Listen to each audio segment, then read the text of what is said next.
গল্পহারি জোছনা ধারায় সূচনা পর্ব। লেখনীতে ইশরাত জাহান তানজিলা। একটু পর পাত্রপক্ষ আসবে এশাকে দেখতে। ও আয়নার সামনে দাঁড়িয়ে তাড়াহুড়ো করে চোখে আইলাইনার দিতে গিয়ে লেপটে ফেলল। বাসায় একটাই ড্রেসিং টেবিল, সেটিও আবার ভাবির রুমে। ভাবির সঙ্গে ওর সম্পর্ক ভালো নয়।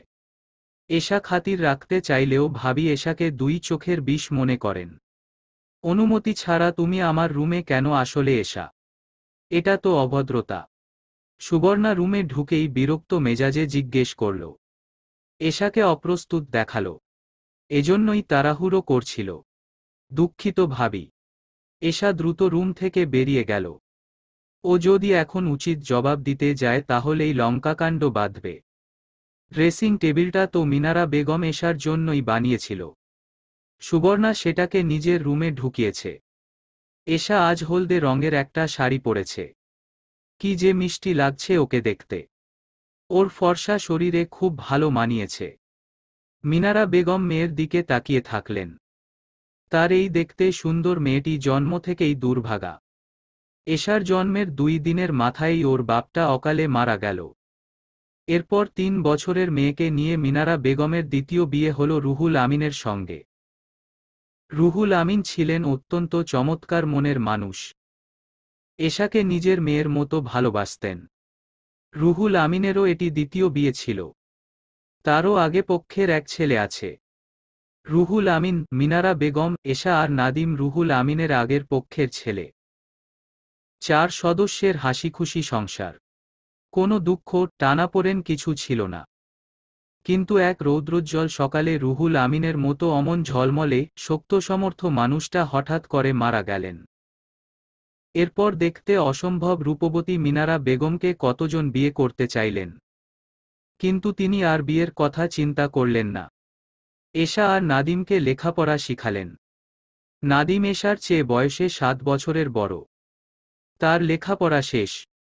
এখন চাকরি পেয়ে বিয়ে করেছে সুবর্ণাকে। প্রেমের বিয়ে। আর এশা পড়ছে অনার্সে। এবার 3য় বর্ষে উঠবে। এশা তো নাদিমের কেউ হয় না। সে কেন এই বাসায় থাকবে? মিনারা বেগমও নাদিমের কেউ না। তাদের নিয়ে সুবর্ণা কেন সংসার করবে? বাড়তি উটকো ঝামেলা মনে হয় সুবর্ণার। কবে এই ফাও যন্ত্রণা থেকে রেহাই পাবে? এশাকে দেখতে কেবল পাত্রের মা আসলেন। মিনারা বেগম ধারণা করেছিলেন কম হলেও 3-4 জন আসবেন। তিনি সামান্য অবাক হলেন। ভদ্রমহিলার গা ভরতি চকচকে স্বর্ণের গহনা। পরনে দামি জামদানি শাড়ি। চালচলন বেশভূষায় আভিজাত্য নজরে পড়ে। তাকে দেখেই মিনারা বেগমের মনে হল সবকিছু জেনে তিনি এশাকে পছন্দ করবেন তো। ইস যদি করত। এশা তাহলে একটা ভালো ঘরের বউ হতো। মেয়েটার জীবনের দুঃখ ঘুচত। পাত্রের মা পলি বেগম শরবত হাতে নিয়ে গর্ব করে বললেন, আমার পরিবারে আমার কথাই শেষ কথা। যে কোনো বিষয়ে আমার একার সিদ্ধান্তই যথেষ্ট। এশা ধীর পায়ে হেঁটে এসে পলি বেগমের মুখোমুখি সোফাটায় বসল। পলি বেগম প্রথমেই জিজ্ঞেস করলেন, কোন ক্লাসে পড়ছো তুমি? এশা নিচু গলায় উত্তর দিল, এবার অনার্স 3য় বর্ষে। বাহ, অনেক লেখাপড়া করেছ। পলি বেগম এক পিস আপেলে কামড় বসালেন। পুরোটা একসঙ্গে খেলেন না। এশা খেয়াল করল ভদ্রমহিলার খাওয়ার কায়দাও আলাদা। তুমি কি বিয়ের পর আরও লেখাপড়া করতে চাও? বিয়ের পরে লেখাপড়া আমার বাড়িতে অ্যালাউ করি না। এশা প্রত্যুত্তর না করে মিনারা বেগমের দিকে তাকালেন। আর 2টা বছরই তো। এতদূর এসে লেখাপড়া কেউ ছাড়ে? পলি বেগম বাসায় ফিরে জানালেন মেয়ে তার পছন্দ হয়েছে। তবে বিয়ের পর লেখাপড়াটা আর করতে পারবে না। মিনারা বেগম দুশ্চিন্তায় পড়লেন। মেয়েটার একটা গতি করতে পারলেই তিনি বাঁচে। সুবর্ণার এত দুর্ব্যবহারের পরও মাটি কামড়ে এই বাসায় পড়ে আছে, কোথাও যাওয়ার নেই বলে। তবে বেশিদিন আর থাকা সম্ভব হবে না বোধ হয়। এর আগেই যদি এশার বিয়েটা দিতে পারত। সুবর্ণা দিন দিন মাত্রা ছাড়িয়ে যাচ্ছে। নাদিমও কোনো প্রতিবাদ করছে না। নাদিমের সাথে তাদের কোনো রক্তের সম্পর্ক নেই। সুবর্ণার সংসারে তারা বাড়তি ঝামেলা, এ কথা তো মিথ্যা নয়। মিনারা বেগম এশাকে জিজ্ঞেস করল, কি বলবো উনাদের? এশা ছোট্ট একটা নিঃশ্বাস ফেলে বলল, এত কষ্ট করে লেখাপড়া করে এই পর্যায়ে ছেড়ে দিব? লেখাপড়া করলেই কি তুই চাকরি পেয়ে যাবি? চাকরি পাওয়া তো এত সহজ না। এশা কিছু বলল না। মিনারা বেগম বললেন, কত ভালো সম্বন্ধ। উনারা ধনী পরিবার, নিজেদের বিরাট ব্যবসা আছে, ছেলেও শিক্ষিত, বিয়েতেও আমাদের থেকে কিছু নিবে না। এর চেয়ে ভালো সম্বন্ধ তোর জন্য আর পাব? আমাদের তো কিছুই নেই। কয়দিন পর বোধ হয় মাথা গোজার জায়গাও থাকবে না। মিনারা বেগমের চোখ ছলছল করছে। তিনি একটু পরই বোধ হয় কেঁদে ফেলবেন। এশা তার হাত ধরে সান্ত্বনা দিয়ে বলল, মন খারাপ করো না। আমি একটা ছোটখাটো চাকরি খুঁজছি, তাও মিলাতে পারছি না। সুবর্ণা আজ সকালে কি কাণ্ড করেছে জানিস? ওরা দুইজনে 4টা পরোটা বানিয়ে খেয়ে ফ্রিজটা লক করে বাইরে চলে গেছে। রান্নাঘরে গিয়ে দেখি সেখানেও সবকিছু আটকানো, ময়দাটা পর্যন্ত। আমি সকাল থেকে শুধু পানি খেয়েছি। এশা ওর ভ্যানিটি ব্যাগ থেকে একটা পাউরুটির প্যাকেট বের করল। অর্ধেকটা খাওয়া, এটা খেয়ে নাও। ভাবি এখনো আসেনি? না, আসেনি। কোথায় গিয়েছে? তা তো বলে যায়নি। এশা অনেকক্ষণ বিমর্ষ মুখে বসে রইল। আচ্ছা, আমি যদি লেখাপড়া ছেড়ে বিয়েটা করে নিই তাতে কি তোমার দুঃখ ঘুচবে? মেজো ভাইজান বলেছে তোকে বিয়ে দিয়ে তার বাসায় চলে যেতে। দুঃখ তো কোনো কালেই ঘুচে নাই রে মা। এশা বিয়েতে রাজি হল। পলি বেগম জানতেন রাজি হবে। মেয়েটার নেই কোনো ফ্যামিলি ব্যাকগ্রাউন্ড।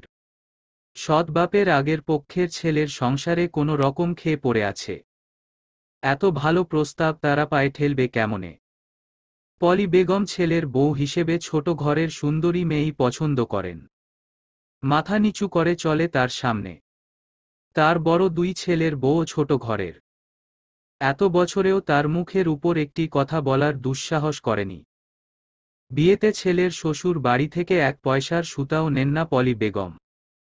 এই সংসারের সমস্ত কিছু তার নিজের থাকবে। ছেলের শ্বশুর বাড়ি থেকে এটা সেটা এনে বউদের দাপট বাড়ানোর মতো বোকা সে নয়। এশা ক্লান্ত চেহারায় টিউশন থেকে ফিরেছে। হাত ব্যাগটা বিছানার উপর রেখে বারান্দায় গিয়ে বসে রইল। এশা, কই তুই? মিনারা বেগমের গলা পাওয়া যাচ্ছে। এশা উত্তর দিল না। এই মুহূর্তে ওর গলা ছেড়ে কাঁদতে ইচ্ছে করছে। এখানে বসে আছিস তুই? ওই ছেলেটা নাকি তোর সাথে একটু দেখা করবে? এশা মিনারা বেগমের তাকিয়ে জিজ্ঞেস করল, কোন ছেলে? যার সাথে তোর বিয়ের কথা চলছে? কি যেন নাম বলল ছেলেটার? ভুলে গেলাম। এশা শুনেছে ছেলেটার নাম ফুয়াদ। তার ছবি টবি দেখেনি এখনো। উনার মায়ের সিদ্ধান্তই নাকি সব। তাহলে উনার আবার আমাকে আলাদা করে দেখার কি আছে? এত কথা বলিস না, তাড়াতাড়ি তৈরি হ। কোন জামাটা পরবি? মিনারা বেগম আলমারি খুলে এশার সবচেয়ে সুন্দর জামাটা বের করল। যদিও ওর তেমন বেশি সাজপোশাক নেই। গাঢ় সবুজ রঙের সালোয়ার কামিজে এশাকে দেখতে অপূর্ব সুন্দর লাগছে। এশার মন টানছে না, তবুও পা বাড়ালো গেটের দিকে। এটা বিয়ে নাকি একটু খেয়ে পরে বেঁচে থাকার চেষ্টা? এশাকে একটা রেস্টুরেন্টের সামনে যেতে বলা হয়েছে। ও বাসা থেকে বের হয়ে রিকশা ডাকল। বাইরে আজ এত কড়া রোদ। এশা বারবার ওড়না দিয়ে মুখের ঘাম মুছছে। রিকশা থেকে নেমে রেস্টুরেন্টের সামনে অপেক্ষারত কাউকে এশার চোখে পড়ল না। অনেকক্ষণ দাঁড়িয়ে থেকে এদিক ওদিক তাকালো। ছেলেটার কাছে তো ওর ফোন নম্বর দেওয়া হয়েছে। সে এখানে আসলে নিশ্চয়ই কল দিত। তার মানে আসেই নাই। ঘণ্টা খানেক দাঁড়িয়ে থাকার পর এশার এবার কান্না পেল। এই জলে ভাসা পদ্মর মতো জীবনটাকে একটু ঠাঁই পাওয়ানোর জন্য লেখাপড়া শেষ করে চাকরি করতে চাইল। সৃষ্টিকর্তা কেন ওকে এই দুর্দশার জীবন দিল? এশা চোখ মুছে কান্না চাপানোর চেষ্টা করে। এখানে দাঁড়িয়ে বোকার মতো কাঁদলে মানুষজন কি ভাববে? আপনি? এশা এশা ঘাড় ঘুরিয়ে তাকায়। অসম্ভব সুদর্শন দেখতে একজন যুবক দাঁড়িয়ে আছে। ইনি ফুয়াদ। মাথায় চুল কম, ভুঁড়ি মোটা কাউকে ধারণা করেছিল এশা। কিন্তু এর তো মাথা ভর্তি চুল, লম্বা চওড়া সুঠাম দেহের পুরুষ। এশা মৃদু কণ্ঠে বলল, জি আমি এশা। আমি ফুয়াদ। অনেকখানি দেরি করে ফেললাম। দুঃখিত। চলুন রেস্টুরেন্টের ভিতরে গিয়ে বসি। এই বলে ফুয়াদ এশার অপেক্ষা না করে আগে আগে রেস্টুরেন্টের ভিতরে ঢুকে পড়ল। এশার নজর গেল ফুয়াদের পোশাকের দিকে। সে একটি জার্সি, ট্রাউজার এবং সাধারণ জুতা পরে এসেছে। তাকে দেখে মনে হচ্ছে সে বাসার সামনের চায়ের দোকানে এক কাপ চা খেতে বেরিয়েছে। এশার সঙ্গে দেখা করা কি এতখানি গুরুত্বহীন ব্যাপার? আপনি কি খাবেন অর্ডার করুন। খাবার আসতে আসতে আমরা আলাপ করি। ফুয়াদ এশার দিকে মেনু কার্ডটা ঠেলে দিল। আমি কিছু খাবো না। অন্তত এক কাপ কফি নিন। দেরি করেছি বলে রাগ করলেন? রেগেমেগে কান্না করেছেন? ফুয়াদ একটু হাসল। তার সুশ্রী মুখমণ্ডলে বুদ্ধিদীপ্ত হাসি, উজ্জ্বল দৃষ্টি এশার নজর এড়ায় না। নিশ্চয়ই ওর লালচে চেহারা দেখে একথা বলেছে। ফুয়াদ কফি অর্ডার দিয়ে এশাকে প্রশ্ন করল, আপনি কি খুব বিপদে আছেন? এশায় কথার অর্থ বুঝতে না পেরে বোকার মতো তাকিয়ে আছে। পড়াশোনা ছেড়ে বিয়ে করছেন কেন? এশাকে অপ্রস্তুত মনে হল। বিয়ের পর আপনার পরিবারে পড়াশোনা অ্যালাউ করবে না। সেটি আমি জানি। কিন্তু এ ধরনের পরিবারে আপনাকে বিয়ে কেন করতে হবে? এশা কোনো উত্তর দিল না। ফুয়াদ কি ওর ব্যাপারে জানে না? এসব প্রশ্ন কেন করছে ওকে? তবে এইটুকু আলাপের মাঝেই এশা বুঝল ফুয়াদ কোনো সহজ মানুষ নয় যাকে চট করে বুঝে ফেলা যাবে। কফি এসেছে। ফুয়াদ কফিতে চুমুক দিতে দিতে বলল, আপনাকে বোধ হয় কঠিন প্রশ্ন করে ফেললাম। আচ্ছা অন্য কথা বলি। আপনার পছন্দের খাবার কি? ভাত, মাংস? এই মুহূর্তে আপনাকে এক প্লেট ভাত মাংস খাওয়ালে আপনার মন ভালো হবে। এশা মনে মনে বিস্মিত হল। ফুয়াদকে এক্ষুনি বোঝার চেষ্টা করে বোধ হয় লাভ নেই। ফুয়াদ এশাকে এক প্রকার জোর করে ভাতের হোটেলে নিয়ে গেল। এরপর এক প্লেট ভাত এবং গরুর মাংস অর্ডার করল। খুব অদ্ভুত লাগছে। ও ভাতের প্লেট সামনে নিয়ে বসে থাকল। এই অল্প পরিচিত লোকটার সামনে ভাত খেতে ওর অস্বস্তি লাগছে। আচ্ছা আপনি খাওয়া শেষ করুন। আমি আসছি। এই লোকটা কি মন পড়তে জানে? ফুয়াদ রেস্টুরেন্ট থেকে বের হয়ে কোথাও গেল। এশা খেতে শুরু করল। খাওয়া শেষ হতেই দেখে ফুয়াদ ফিরে এসেছে। এশা সিগারেটের গন্ধ পেল। খুব সম্ভবত ফুয়াদ বাইরে বসে সিগারেট খেয়েছে। খাবার কেমন ছিল? ভালো। আপনি যেন কিসে পড়ছেন? থার্ড ইয়ার নাকি fourth year? Third year. Honours শেষ করতে চান? এতদূর এসে কি কারো লেখাপড়া ছাড়তে মন চায়? আমি আসলেই বিপদে পড়ে বিয়েতে রাজি হয়েছি। একটু ভালো খেয়ে পড়ে থাকার জন্য। আপনি আমাদের বাড়িতে ভালো খেয়ে পড়ে থাকতে পারবেন তার নিশ্চয়তা কি? এশা কিছু বলল না। ফুয়াদ বলল, আবার বোধ হয় কঠিন প্রশ্ন করে ফেলেছি। আচ্ছা এশা আপনার পছন্দের রং কি? সাদা। ঠিক আছে আপনি তাহলে এখন বাসায় চলে যান। এশা টেবিল ছেড়ে উঠে ব্যাগটা হাতে নিয়ে দাঁড়িয়ে ফুয়াদের দিকে আরেক বার তাকালো। লোকটার মানুষকে আকর্ষণ করার অসম্ভব ক্ষমতা আছে। এশাও আকর্ষণ বোধ করছে। এশা শুনুন। শুধু ভালো খেয়ে পড়ে বেঁচে থাকার জন্য বিয়ে করতে হবে না। আমি আপনাকে পড়াশোনা শেষ করাবো। আনন্দ নিয়ে এবার বিয়েটা করুন। এশা বিস্মিত হয়ে তাকিয়ে বলল, আপনার মা বলল যে আপনাদের বাড়িতে সবকিছু তো তার মতামতে হয়। ফুয়াদ এই কথার উত্তর না দিয়ে তার বাইকে চেপে বসল। প্রচণ্ড গতিতে বাইকটা মুহূর্তেই এশার দৃষ্টিসীমার বাইরে চলে গেল। পলি বেগমের বড় ছেলের বউ মারুফা হাসি মুখে নরম গলায় জিজ্ঞেস করলেন, মা সন্ধ্যার নাস্তায় কি তৈরি করব? এ বাড়িতে প্রতিদিনের খাবার পলি বেগমের ফরমাশে তৈরি হয়। এমনকি কে মুরগির রান কিংবা বড় মাছের মাথাটা পাবে সেটিও তিনি ঠিক করেন। চিকেন নাগেটস, স্যান্ডউইচ আর ফলের জুস তৈরি করো। এর ভিতর ফুয়াদ বাসায় আসলো। পলি বেগম জিজ্ঞেস করলেন, মেয়ে কেমন দেখলে?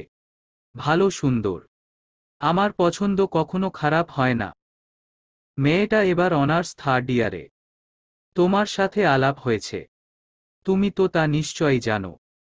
হ্যাঁ, অনার্স শেষ করতে চাইছে বোধ হয়। কিন্তু এত ভালো প্রস্তাব ফিরিয়ে দিতে পারে নাই। চারকুলে তো কেউ নেই। ফুয়াদ বলল, অনার্স শেষ করে কি করবে? এ বাড়ির বউয়েরা তো আর চাকরি করে না। সংসার করতে এত পড়াশোনার দরকার হয় না। সেটাই তো। আচ্ছা আমি উঠি তাহলে। রুমে যাব। ক্লান্ত লাগছে। বিশ্রাম নিব। যাও। ফুয়াদ রুমে ঢুকেই দরজা বন্ধ করে দিল। এরপর ব্যালকনির আরামকেদারায় বসে সিগারেট ধরালো। রুমের বাইরে সিগারেটের গন্ধ গেলে আবার ঝামেলা। পলি বেগম একটি হিসাবের ডায়েরি নিয়ে বসলেন। বিয়ের কোথায় কত খরচ হবে তা হিসাব করছেন। গহনা দিবেন 10 ভরি। তার বড় 2 ছেলের বউকেও 10 ভরি দিয়েছেন। তবে সেই সব গহনা তার আয়ত্তেই আছে। দিয়েছে মানে এই নয় যে গহনা একদম বউদের হয়ে গেছে। বাপের বাড়িতেও ভারী কোনো গহনা পরেও যেতে দেন না বউদের। বিয়েতে তেমন কাউকেই বলবেন না। একদম ছোট ঘরোয়া আয়োজনে বিয়ে হবে। শুধু শুধু টাকা পয়সা খরচা করে আত্মীয়স্বজন খাইয়ে কোনো লাভ নেই। গৃহস্থের খরচ ঠিকই যায় কিন্তু তাদের কাছ থেকে কোনো সুনাম পাওয়া যায় না। কেউ বলবে মাংস কম পেয়েছে, কেউ আবার রোস্টে লেগ পিস পায়নি বলে গোসা করবে। এত ঝামেলার মধ্যে সে নেই। এই ছোট লোকগুলোকে খাইয়ে কোনো নাম নেই। পলি বেগম মাঝরাত পর্যন্ত বসে বসে ঠান্ডা মাথায় সব হিসাব কষল। খরচা শুধু গহনা কিনতেই যাবে। সেটা গেলেও ভালো। স্বর্ণের দাম দিন দিন বাড়ছে। বউকে সাজপোশাক অন্যান্য সামগ্রী দিবেন অল্প টাকার মধ্যে। সুবর্ণার হিংসে হচ্ছে। এশার এত ভালো বিয়ে হবে। ওর চেয়ে ভালো শাড়ি গহনা পরবে এশা। শুনেছে ছেলেটা দেখতেও নাকি নায়কের মতো। সুবর্ণা হিংসায় জলে পুড়ে ছাই হয়ে যাচ্ছে। এশাকে বিয়ের পর লেখাপড়া করাবে না শুনে একটু শান্তি পেয়েছিল। কিন্তু এখন শুনছে ওই ছেলে নাকি লেখাপড়াও করাবে। সুবর্ণার রাতে ঘুম ভালো হলো না। খাবারও গলা দিয়ে নামছে না। 10 ভরি স্বর্ণ দিবে নাকি এশাকে? বিয়েটা কোনোভাবে ভেঙে যেত। সুবর্ণার মনে শান্তি ফিরে আসত। কিভাবে বিয়েটা ভাঙা যায়? সুবর্ণা বিয়ে ভাঙার কোনো উপায় খুঁজে পেল না। ওর গলায় ধরে কাটার মতো আটকে থাকা আপদ বিদায় হচ্ছে এতদিনে। শুনেছে মেয়ের বিয়ের পর মিনারা বেগমও এ বাসা ছাড়বেন। 2 জানার একার সংসার হবে। এই খুশিতে তো ওর আত্মহারা হবার কথা। কিন্তু কোথায়ও যেন ভাটা পড়েছে। এশার যদি একটা ছোট ঘরে বিয়ে হতো তাহলে ওর ঈর্ষাকাতর মন শান্তি পেত। আজ বিয়ে। ঘরোয়া পরিবেশে অতি সামান্য আয়োজন। বরযাত্রীও এসেছে মাত্র 12 জন। বরকে বাদ দিয়ে 11 জন। বাইরের কেউ না। ফুয়াদের 2 ভাই ভাবি, একমাত্র বোন, দুলাভাই এবং তাদের বাচ্চা কাচ্চা। এশার শ্বশুর বাড়ি থেকে 10 ভরি গহনা এনেছে শুনে আশেপাশে কিরকম সাড়া পড়ে গেল। কিন্তু বিয়ের অন্যান্য সাজপোশাক সে তুলনায় খুব সাধারণ মনে হচ্ছে। এগুলো স্বর্ণ নাকি ইমিটেশন? যাদের এত গহনা দেওয়ার আর্থিক আছে তারা সাজপোশাকও নিশ্চয়ই জাঁকজমক দিবে। আশপাশ থেকে এ ধরনের কথা শোনা গেল। এটা পলি বেগমের বুদ্ধি। দামি সাজপোশাক কিনে টাকা নষ্ট করতে চাননি তিনি। গহনা দিলে লোকসান নেই, এর ভ্যালু সারা জীবন থাকবে। এছাড়াও ছেলের বিয়ে কোনো বড় পরিবারে দিচ্ছে না যে দামি জিনিসপত্র দিতে হবে। বিকালে বিয়ে হলো। কিরকম অবাস্তব মনে হচ্ছে। এশা ধাতস্থ হতে পারছে না। জীবনটা এবার একটু সহজ হবে তো। অজ্ঞাত আশঙ্কা ভয় ওকে বিমর্ষ করে দিচ্ছে ক্রমশ। চোখের পানিতে সাজ নষ্ট হয়ে যাচ্ছে। ও শুধু মনে মনে প্রার্থনা করতে থাকে, আল্লাহ জীবনটা এবার যেন একটু সহজ হয়। বরযাত্রী খাওয়াদাওয়া সেরে সন্ধ্যার পর বউ নিয়ে রওয়ানা দিবে। এশা লাল বেনারসি পরে বসে আছে। ফুয়াদ সামনের রুমটাতে সবার সঙ্গে। খোলা দরজা দিয়ে বাইরে তাকালেই থেকে স্পষ্ট দেখা যায়। এশা কয়েকবার তাকালো। শেরওয়ানি গায়ে তাকে দেখতে অপূর্ব লাগছে। এই সুদর্শন মানুষটি ওর জীবন সঙ্গী ভাবতেই রোমাঞ্চকর অনুভূতি হয়। ওর মতো ঠাই ঠিকানাহীন মেয়ে এত ভালো বর কল্পনাও করেনি। কনে বিদায়ের সময় কেবল মিনারা বেগমই কাঁদলেন। কাঁদতে কাঁদতে তিনি মূর্ছা গেলেন। তার সমস্ত দুঃখ যেন আজ নতুন করে মনে পড়ছে। বিশাল আঘাত পেলেও এসা হাউমাউ করে কাঁদতে পারে না। ও নিঃশব্দে কাঁদল। ছোটবেলা থেকে এ বাড়িটাই বেড়ে উঠেছে। চিরচেনা বাড়ি, অতি পরিচিত রুম, প্রিয় বারান্দাটা, কোনো কিছুতেই ওর অধিকার নেই। ও এই বাড়ির কেউ না, এই পরিবারের সদস্য না। তবুও এটাকে নিজের বাড়ি কেন মনে হয়? ছোটবেলা থেকেই জানা এই পরিচিত সত্যিটাও আজ এত নির্মম হয়ে উঠছে কেন? ফুয়াদ গাড়ির দরজা খুলে দিল। এশা উঠে সিটে বসে গাড়ি চলতে আরম্ভ করল। এশা এবার কান্না থামিয়ে ফুয়াদের দিকে তাকাল। ফুয়াদের সাথে আজকে এখনো কোনো বাক্য বিনিময় হয়নি ওর। সবার সামনে সদ্য বিবাহিত বউয়ের সাথে আলাপ করতে একটু লজ্জা লাগছে বোধ হয়। এতক্ষণ এশা এটাই ভেবেছিল। কিন্তু এই মুহূর্তেও তো ওরা পাশাপাশি সিটে বসে আছে। পাশে বসে থাকা নতুন বউয়ের দিকে এক পলক তাকানোর মতো আগ্রহ তার ভিতর দেখা গেল না। তাকে অমনোযোগী, উদাসীন মনে হচ্ছে। তার চোখে মুখের তীব্র বিরক্তিও স্পষ্ট। এশা বিচলিত হয়। সেদিন যখন প্রথম দেখা হলো কি চমৎকার ভাবে কথাবার্তা বলেছিল। কিছুক্ষণের আলাপে ওকে দারুণভাবে মুগ্ধ করে ফেলে। এরপর থেকে এশা বিয়ের দিন গুনছিল। আবার কবে দেখা হবে, কবে ফুয়াদের চমৎকার সঙ্গ উপভোগ করবে। কিন্তু আজ কি হলো? এশা কিছু জিজ্ঞেস করবে ভেবেও থেমে গেল। সংকোচ বোধ হচ্ছে। ফুয়াদ নিজে থেকে আলাপ শুরু করবে এই অপেক্ষায় থাকল। কিন্তু সে গাড়ির সিটে হেলান দিয়ে চোখ বুজে আছে অনেকক্ষণ ধরে। আপনার কি অসুস্থ লাগছে? সংকোচ কাটিয়ে জিজ্ঞেস করল এশা। ফুয়াদ চোখ মেলে ওর দিকে তাকাল। ভারী গলায় বলল, না। আমাকে দেখে কি অসুস্থ মনে হচ্ছে? কথা বলছেন না তাই জিজ্ঞেস করলাম। ফুয়াদ একটু হাসল। তার হাসিতে কোনো জৌলুস নেই। বউ সাজে তো তোমাকে খুব সুন্দর লাগছে। এই প্রশংসা এশাকে খুশি করতে পারল না। ওর মুখ ম্লান হয়ে গেল ফুয়াদের গা ছাড়া আচরণে। সে এত নির্লিপ্ততা আচরণ কেন করছে? মনে হচ্ছে এই বিয়েটি এসবের কোনো বিশেষ গুরুত্ব নেই তার কাছে। এশার দুশ্চিন্তা হয়। ওর তো চারকুলে কেউ নাই। এই মানুষটা ওকে ভালো না রাখলে ওর তো কোথায়ও যাওয়ার থাকবে না। বিশাল আলিশান বাড়ির চাকচিক্য এবং আভিজাত্যময় এক রুমে বিষণ্ণ মুখে বসে আছে এশা। অচেনা জায়গা, চারপাশে স্বল্প পরিচিত কিছু মুখ। তাদের নানান গল্পগুজব। এশার সেদিকে কোনো মনোযোগ নেই। ওর মাথায় কেবল ফুয়াদের ব্যাপারটা ঘুরছে। ফুয়াদের বড় ভাবি মারুফা বলল, রাত তো অনেক হয়েছে। এবার ওদের রুমে দিয়ে আসা উচিত। এশাকে সবাই মিলে ফুয়াদের রুমে নিয়ে আসলো। ফুয়াদ এই মুহূর্তে রুমে নেই। সে একটু পরে আসবে। পলি বেগম মারুফাকে ডেকে নিয়ে বললেন, এশার গায়ের গহনাগুলো সব খুলে আমার রুমে নিয়ে আসো। এত দামের গহনা কোথায় কি রাখবে? মারুফা তার শাশুড়ির প্রতিটি আদেশই অক্ষরে অক্ষরে মানে। সে গিয়ে এশার গায়ের গহনা খুলতে লাগল। এশা মনে মনে আশ্চর্য হল। এক্ষুনি গহনা খুলে নিয়ে যাবে সেটিও ভাবতে পারেনি। তাছাড়া ওকে বললে তো ও নিজ হাতেই খুলে দিতে পারত। মারুফা গয়নাগাটি সব খুলে নিয়ে পলি বেগমকে বুঝিয়ে দিয়ে আসল। এশা বোকা হয়ে বসে আছে। এর ভিতরে ফুয়াদের দেখা মিলল। সে রুমে এসেছে। দরজা আটকে খাটে বসতেই কড়া নাড়ার শব্দ হল। মহাবিপদ হওয়া ছাড়া নতুন বরবউয়ের রুমে কেউ কড়া নাড়ে না। কিন্তু ফুয়াদ জানে এ বাড়িতে সামান্য কারণেও এই বেকুবের মতো কাজ করতে পারে। ফুয়াদ দরজা খুলে দেখতে পেল ওর মেজ ভাবি তার মেয়েকে কোলে নিয়ে দাঁড়িয়ে আছে। অর্পি কাঁদছে। নতুন বউয়ের সাথে ঘুমাবে নাকি?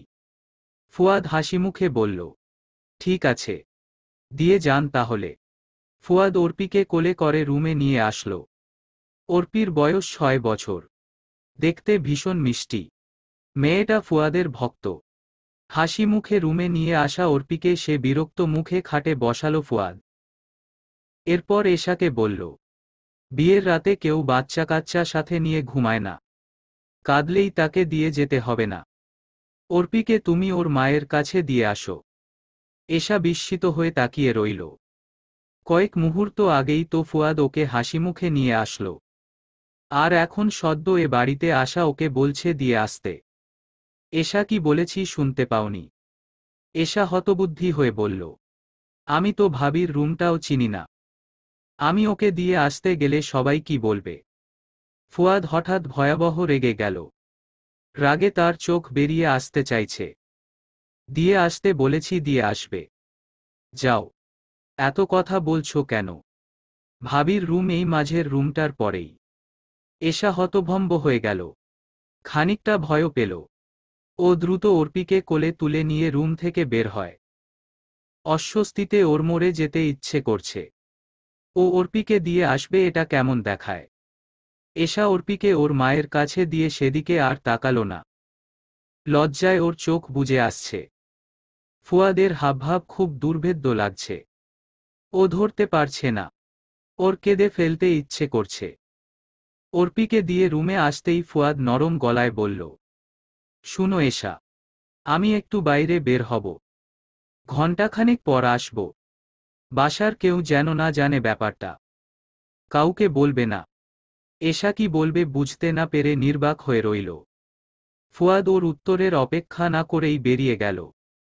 এরপর সে সারা রাতেও ফিরল না। অতি সুখের আশা এশা কোনোদিন করেনি। নিরুপায় মানুষের সমস্ত কিছু ভাগ্যের উপর ছেড়ে দিতে হয়। এশাও তাই করেছে। তবে ফুয়াদের সঙ্গে প্রথম দিন দেখা হওয়ার পর ওর মনে যে রঙিন প্রজাপতি ডানা মেলেছিল সেটি বিবর্ণ হয়ে গেছে। কষ্ট কেবল এইটুকুই। এশা রাতে কিছুক্ষণ কেঁদে কেটে চোখ মুখ ফুলিয়ে ঘুমিয়ে পড়েছে। এত দুঃখ করতে ভালো লাগছে না। সকালে সূর্যের নরম আলো চোখে পড়তেই উঠে বসে আশেপাশে একবার চোখ বুলিয়ে ধাতস্থ হয়। ওর বিয়ে হয়েছে, শ্বশুর বাড়িতে এসেছে, বর ফুল সজ্জার রাতে লাপাত্তা হয়ে গেছে। ঘুম ভাঙার সঙ্গে সঙ্গে এসব কিছু নতুন করে খেয়াল হলো। শুভ সকাল এশা। কেউ হঠাৎ রুমে ঢুকে বলল। শুনতে মিষ্টি শোনালো। ফুয়াদ এসেছে। এশা তার দিকে তাকায়। তাকে দেখতে কিছুটা উদ্ভ্রান্তের মতো দেখাচ্ছে।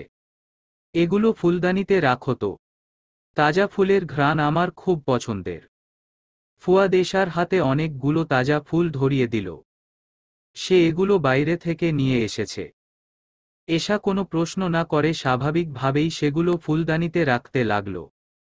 আমি তোমাকে অনেকগুলো ফুলগাছের টব এনে দিব, ব্যালকনিতে লাগাবে, বাতাসের সঙ্গে রুমে ঘ্রাণ আসবে। আমি তোমাকে অনেকগুলো ফুলগাছের টব এনে দিব, ব্যালকনিতে লাগাবে, বাতাসের সঙ্গে রুমে ঘ্রাণ আসবে। এশা মাথা নাড়িয়ে হ্যাঁ বলে। এই মুহূর্তে ফুয়াদের কথাবার্তা শুনে মনে হচ্ছে ওদের দীর্ঘদিনের সংসারে নিত্য নৈমিত্তিক আলাপ চলছে। এশা চূড়ান্ত বিস্মিত হলেও প্রকাশ করে না। এই লোক পাগল নয়, অত্যন্ত সুচতুর এবং বুদ্ধিমান। যা করছে নিশ্চয়ই সজ্ঞানেই করছে। আমি অনুমতি ছাড়াই তোমাকে তুমি বলে সম্বোধন করছি। বউকে তুমি বলতে কি অনুমতির প্রয়োজন হয়? আমার জানা নেই। এর আগে কখনো বিয়ে করিনি তো। না, অনুমতির প্রয়োজন হয় না। রাতে আমি বাসায় ছিলাম না এ কথা কেউ জানে? কাউকে বলেছ? ফুয়াদ গায়ের শার্টটা খুলতে খুলতে প্রশ্ন করল। এশা বলল, না, জানে না।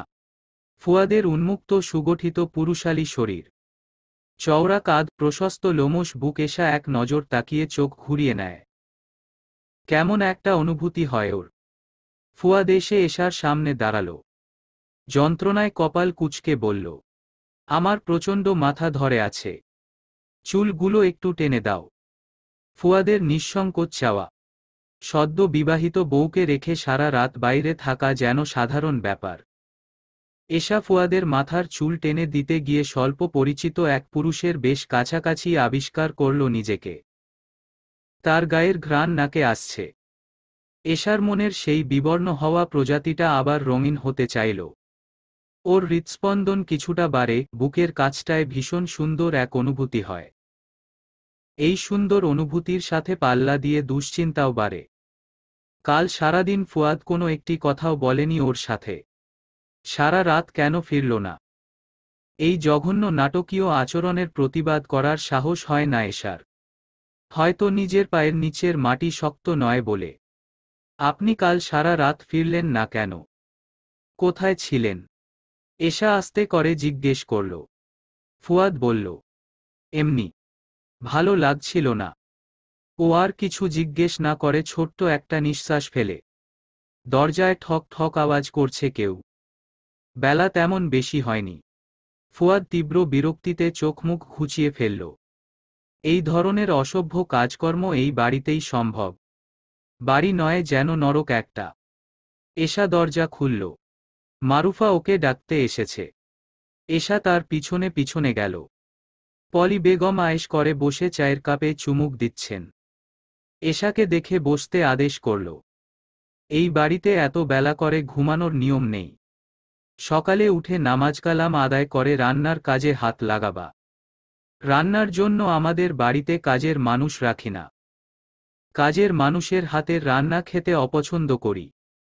এশা মাথা নাড়িয়ে হ্যাঁ বলল। নতুন এসেছ। বাড়ির সকল নিয়মকানুন মারুফা আর শম্পার কাছ থেকে জেনে নিবা। নিয়মের বাইরে কিছু আমি বরদাস্ত করি না। এশা আবারও মাথা নাড়াল। পলি বেগম চায়ের কাপে কয়েকটা চুমুক দিয়ে আবার শক্ত মুখে বলল, কালকে রাতে তুমি অর্পিকে ওর মায়ের কাছে দিয়ে গিয়েছ। ব্যাপারটা আমি মোটেও পছন্দ করিনি। এ বাড়িতে কিভাবে চলতে হয় চোখ কান খোলা রেখে দেখে দেখে শেখার চেষ্টা করো। এশা কোনো প্রত্যুত্তর না করে মাথা নুইয়ে রাখল। পলি বেগম বললেন, যাও নাশতা তৈরি করো ওদের সাথে। জি আচ্ছা। এশা ওখান থেকে উঠে এসে জোরে একটা নিঃশ্বাস ফেলে। পলি বেগমকে ওর বাঘভাল্লুক কিসিমের মনে হয়। যে কোনো মুহূর্তে থাবা মারতে পারে এমন। ফুয়াদের মেজ ভাবি শম্পা এশাকে রান্নাঘরের সমস্ত কিছু দেখিয়ে দিতে লাগল। নাস্তায় কি কি পদ তৈরি করতে হবে তাও বলে দিল। মারুফা ওকে জিজ্ঞেস করল, পারবে তো সব ভালোভাবে করতে? হ্যাঁ পারব। ঠিক আছে, করো দেখি তাহলে। এশা ভেবেছিল ওরা 3 জনে মিলে নাস্তা তৈরি করবে। কিন্তু মারুফা আর শম্পা কোনো কাজে হাতে লাগাল না। তারা রান্নাঘরে দাঁড়িয়ে গল্প করছে আর ওকে ফরমাশ দিচ্ছে। এশা ব্যাপারটা সহজেই ধরতে পারল না। এ বাড়িতে শুধু পলি বেগম নয়, তার বড় 2 ছেলের বউ কর্তৃত্ব ফলাবে ওর উপর।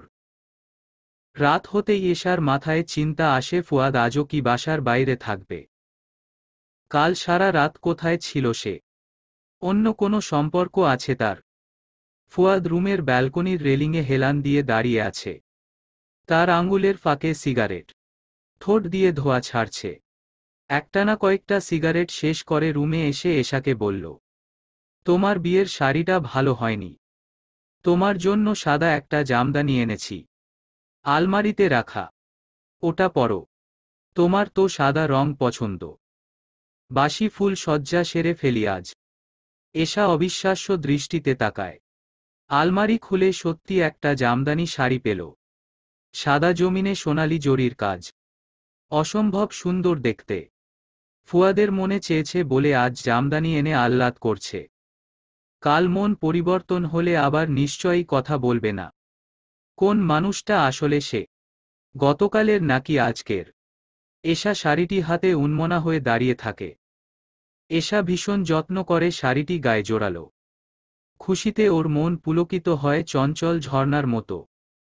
আবার ফুয়াদের মন পরিবর্তন হবে, আবার সে কিরকম আচরণ করবে, এই মুহূর্তে এশার ওসব আর ভাবতে ইচ্ছে করল না। ও শাড়ি পরে ফুয়াদের সামনে এসে দাঁড়াল। ফুয়াদ বলল, গহনা পরো। সাদা জামদানির সঙ্গে স্বর্ণের গহনায় তোমাকে শরতের শুভ্র মেঘের মতো দেখাবে। গহনা তো মায়ের কাছে। ফুয়াদের মুখের অভিব্যক্তি পরিবর্তন হয়ে গেল। তোমার গহনা মায়ের কাছে কেন? এ বাড়ির নিয়মকানুন কি ফুয়াদ জানে না? গয়নাগাটি সবকিছু পলি বেগমের তত্ত্বাবধানে থাকে। ওকে কেন জিজ্ঞেস করছে? তুমি কি তোমার গহনা সামলে রাখতে পারো না? নাকি এই রুমে রাখার জায়গা নেই? মায়ের কাছে কেন দিয়েছ? বড় ভাবি খুলে নিয়েছে। বড় ভাবি খুলে নিয়েছে মানে? তার সাহস হয় কিভাবে তোমার গা থেকে গহনা খুলে নেওয়ার? ফুয়াদ রেগেমেগে আগুন হয়ে আবার বলল, এটা যে অপমান সেটা কি তুমি বুঝতে পারছো না? তোমার কি বোধ শক্তি কম নাকি তুমি বোবা? আমি তাদের কি বলবো? মিনমিনে আচরণ করবে না। যাও গহনা নিয়ে আসো। আমি এই মুহূর্তে তোমাকে গহনা পরা দেখতে চাই। পলি বেগমের কাছে যাবে ও গহনা চাইতে। জেনে শুনে বাঘের মুখে পড়বে।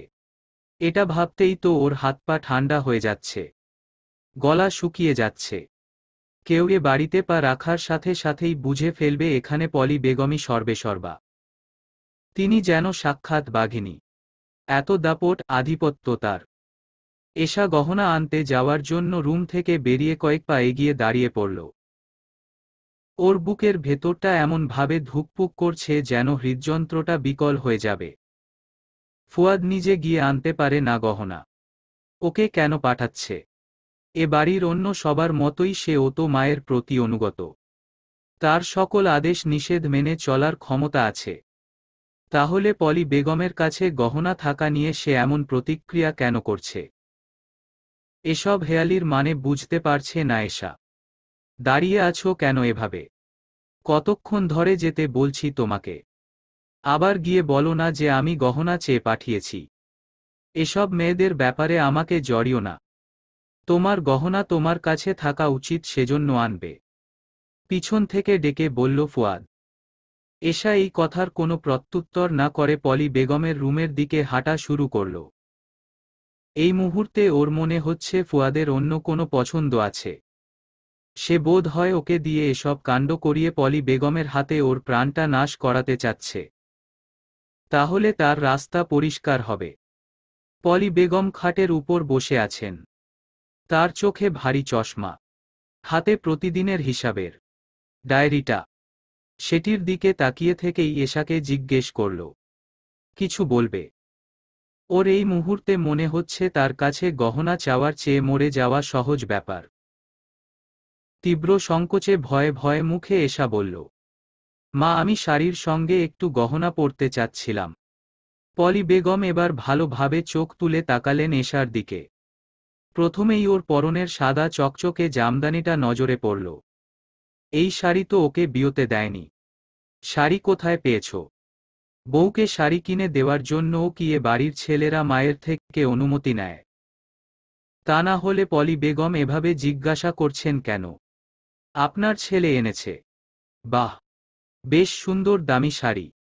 বাসায়ও কি এভাবে দামি শাড়ির সঙ্গে স্বর্ণ গহনা পরতে? এশার মুখটা ছোট হয়ে গেল। পলি বেগম ওকে কৌশলে অপমান করছেন। ও সহজভাবে উত্তর দেওয়ার চেষ্টা করল, না, বিয়ের আগে আমি তেমন শাড়ি পরতাম না। বিয়ের পর দামি শাড়ি পেয়েছ, আবার এত রাতে আমার কাছে গহনা চাইতে এসেছ। এশা কিছু বলল না। ওর প্রবল আত্মসম্মান টানাপোড়েনের জীবনে নড়বড়ে হয়ে গেছে, কিন্তু একেবারে ধুয়ে মুছে যায়নি। অপমানে ওর কেঁদে ফেলতে ইচ্ছে করছে। মানুষ যত পায় তত চায়, বিড়বিড় করে বললেন পলি বেগম। এরপর বিরক্ত মেজাজে খাট থেকে নেমে নিজের রুমের দক্ষিণ কোণে বেশ যত্নে রাখা লোহার ভারী সিন্দুকটা খুললেন। এই সিন্দুকখানা তার নানার আমলের। নানার স্মৃতি হিসাবে তিনি এটি রেখে দিয়েছেন। পলি বেগম সিন্দুক থেকে সব সময় পরার মতো সাধারণ কিছু গহনা বের করে এশার হাতে দিল। ফুয়াদ তো ওকে ওর সমস্ত গহনা নেওয়ার জন্য পাঠিয়েছে। এই মুহূর্তে সেটা বলার কথা ভাবতেও এশার কলিজা কাঁপছে। ও পারবে না বলতে। তাতে যদি ফুয়াদ ওকে খুন করে ফেলে, করুক। এশা থমথমে মুখে রুমে গেল। ফুয়াদ ওকে আর ঘাটালো না। ওর দিকে তাকিয়ে মনে মনে হাসল। এরপর ওকে কাছে টেনে নিল। এশা নিজের সর্বস্ব উজাড় করে দিল, কিন্তু ফুয়াদের স্পর্শে কোনো প্রেম খুঁজে পেল না। এ যেন কেবলই শারীরিক চাহিদা। 2 দিনের পরিচয় প্রেম খোঁজা নিজের বোকামি কিনা বুঝতে পারল না। তবে এইটুকু পরিষ্কারভাবে বুঝতে পারছে যে ওর সঙ্গে পাশের বালিশের মানুষটার মনের দূরত্ব এক পৃথিবী। পলি বেগম ছিলেন ধনী বাপের একমাত্র মেয়ে। তার আর কোনো ভাই বোন নেই। মনসুর উদ্দিন ধুমধাম করে মেয়ের বিয়ে দিয়েছিলেন তার চেয়েও ধনী পরিবারে। কিন্তু পলি বেগমের আচার ব্যবহারের কারণে সেই সংসার টিকল না। আশেপাশের সকলের উপর আধিপত্য বিস্তার করা, কর্তৃত্ব ফলানোর অদ্ভুত নেশায় মত্ত তিনি। পলি বেগমের প্রথম সংসার ভাঙার পর মনসুর উদ্দিন সিদ্ধান্ত নিলেন তার একমাত্র মেয়েকে দ্বিতীয়বার বিয়ে দিয়ে শ্বশুর বাড়ি পাঠাবেন না। বৃদ্ধ বয়সের একাকিত্বর কথা চিন্তা করে তিনি মেয়ের দ্বিতীয় বিয়ের জন্য এমন পাত্র খুঁজলেন যে ঘর জামাই থাকতে রাজি। কোনো ধনী পরিবারের সুপাত্র এই প্রস্তাবে রাজি হলেন না। মধ্যবিত্ত পরিবারের অনেক ছেলেই অর্থ সম্পদের লোভে পড়ে রাজি হল। তাদের ভিতর শফিক আহমেদকে মনসুর উদ্দিন পছন্দ করলেন। অর্থবিত্ত কম থাকলেও শিক্ষিত, রুচিশীল, মার্জিত। তিনি এমন পাত্রই খুঁজিলেন। ফুয়াদের বাবা শফিক আহমেদের তেমন কোনো আধিপত্য নেই এই সংসারে। এমনকি নিজের মা, বোনকে এ বাড়িতে 2 বেলা খাওয়ানোর জন্যও পলি বেগমের অনুমতির দরকার হয়। মনসুর উদ্দিন গত হয়েছেন। তার সমস্ত সম্পত্তি পলি বেগম পেয়েছেন। এই 5 তলা অভিজাত বাড়ি, বিশাল ফ্যামিলি বিজনেস সবকিছুই তো পলি বেগমের নামে। এ কারণেই তিনি এই সংসারের সর্বেসর্বা। তার কথা সকলে মেনে চলতে বাধ্য। পলি বেগম সবচেয়ে বেশি আনন্দ পান মানুষের উপর কর্তৃত্ব ফলিয়ে এবং বছরের পর বছর ধরে তিনি সেটাই করছেন। তার প্রায়ই আফসোস হয়, ইস, তিনি যদি মুঘল সম্রাজ্ঞী নূর জাহান হতেন। আরও কত ক্ষমতা থাকত তার। বাইরে সবে ভোরের আলো ফুটছে। এশা চোখ খুলে দেখল ফুয়াদ পাশে নেই। এত সকালে সে কোথায় যায় কে জানে। পলি বেগম ঘুম থেকে উঠতেই শম্পা চা নিয়ে হাজির হয়। চায়ে চিনি বেশি হয়েছে। পলি বেগম বিরক্ত হয়ে তাকিয়ে বললেন, তোমার বাপের মাথা বানাইছ, এত চিনি দিয়েছ কেন? শম্পা দ্রুত আরেক কাপ চা করে নিয়ে আসে। ওদিকে অর্পি কাঁদছে। তার কান্না থামানোর চেয়ে পলি বেগমের জন্য নতুন করে চা বানানো গুরুত্বপূর্ণ।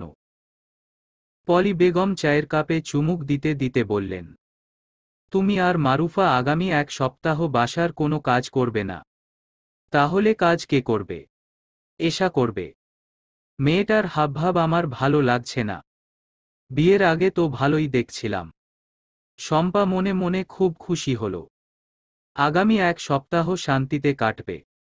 বাসায় মানুষ 11 জন। একা একা সকালের নাস্তা বানাতেই এশার শ্বাস গরম হয়ে গেল। নাস্তা বানানোর পর পলি বেগম ওকে ডেকে দুপুরের রান্নার তালিকা ধরিয়ে দিলেন। এত কাজ একা এশা কখনো করেনি। এত মানুষের রান্না। মারুফা আর শম্পা কেন কোনো কাজ করছে না এই প্রশ্ন করার দুঃসাহস ওর নেই। এশা রান্নাঘরে এসে কিছুক্ষণ দাঁড়িয়ে থাকল। কোনটা যে আগে শুরু করবে বুঝতে পারছে না। এখন থেকে কি বাসার সব কাজ ওর একা করতে হবে? ফুয়াদ বাসায় এসে দেখল এশা রান্নাঘরে একা সমস্ত কাজ করছে। ও গিয়ে জিজ্ঞেস করল, কি ব্যাপার? তুমি একা কেন? বড় ভাবি, মেজ ভাবি? জানি না। জানো না মানে? তুমি একা কাজ করছো কেন? তুমি কি একা খাবে? ফুয়াদ আজ আবার ওকে বেকায়দায় ফেলতে চাচ্ছে। এশা জোরালো গলায় বলল, সমস্যা নেই, আমি পারব। আমার সমস্যা আছে। মাকে গিয়ে বলো তুমি একা এত কাজ করতে পারবে না। পারব আমি। তুমি নাকি পড়াশোনা করবে, অনার্স শেষ করবে। তুমি যদি এভাবে মুখ বুজে সব কাজ একা করা শুরু করো তাহলে কিন্তু সব তোমার উপরই চাপিয়ে দিবে। পড়াশোনার জন্য কোনো সময় পাবে না। এই বলে ফুয়াদ চলে গেল। এশা অনেকক্ষণ যাবৎ ব্যাপারটা ভেবে পলি বেগমের কাছে গিয়ে বলল, মা এত কাজ আমি একা করতে পারছি না। ভাবিদের বলুন আমাকে সহযোগিতা করতে।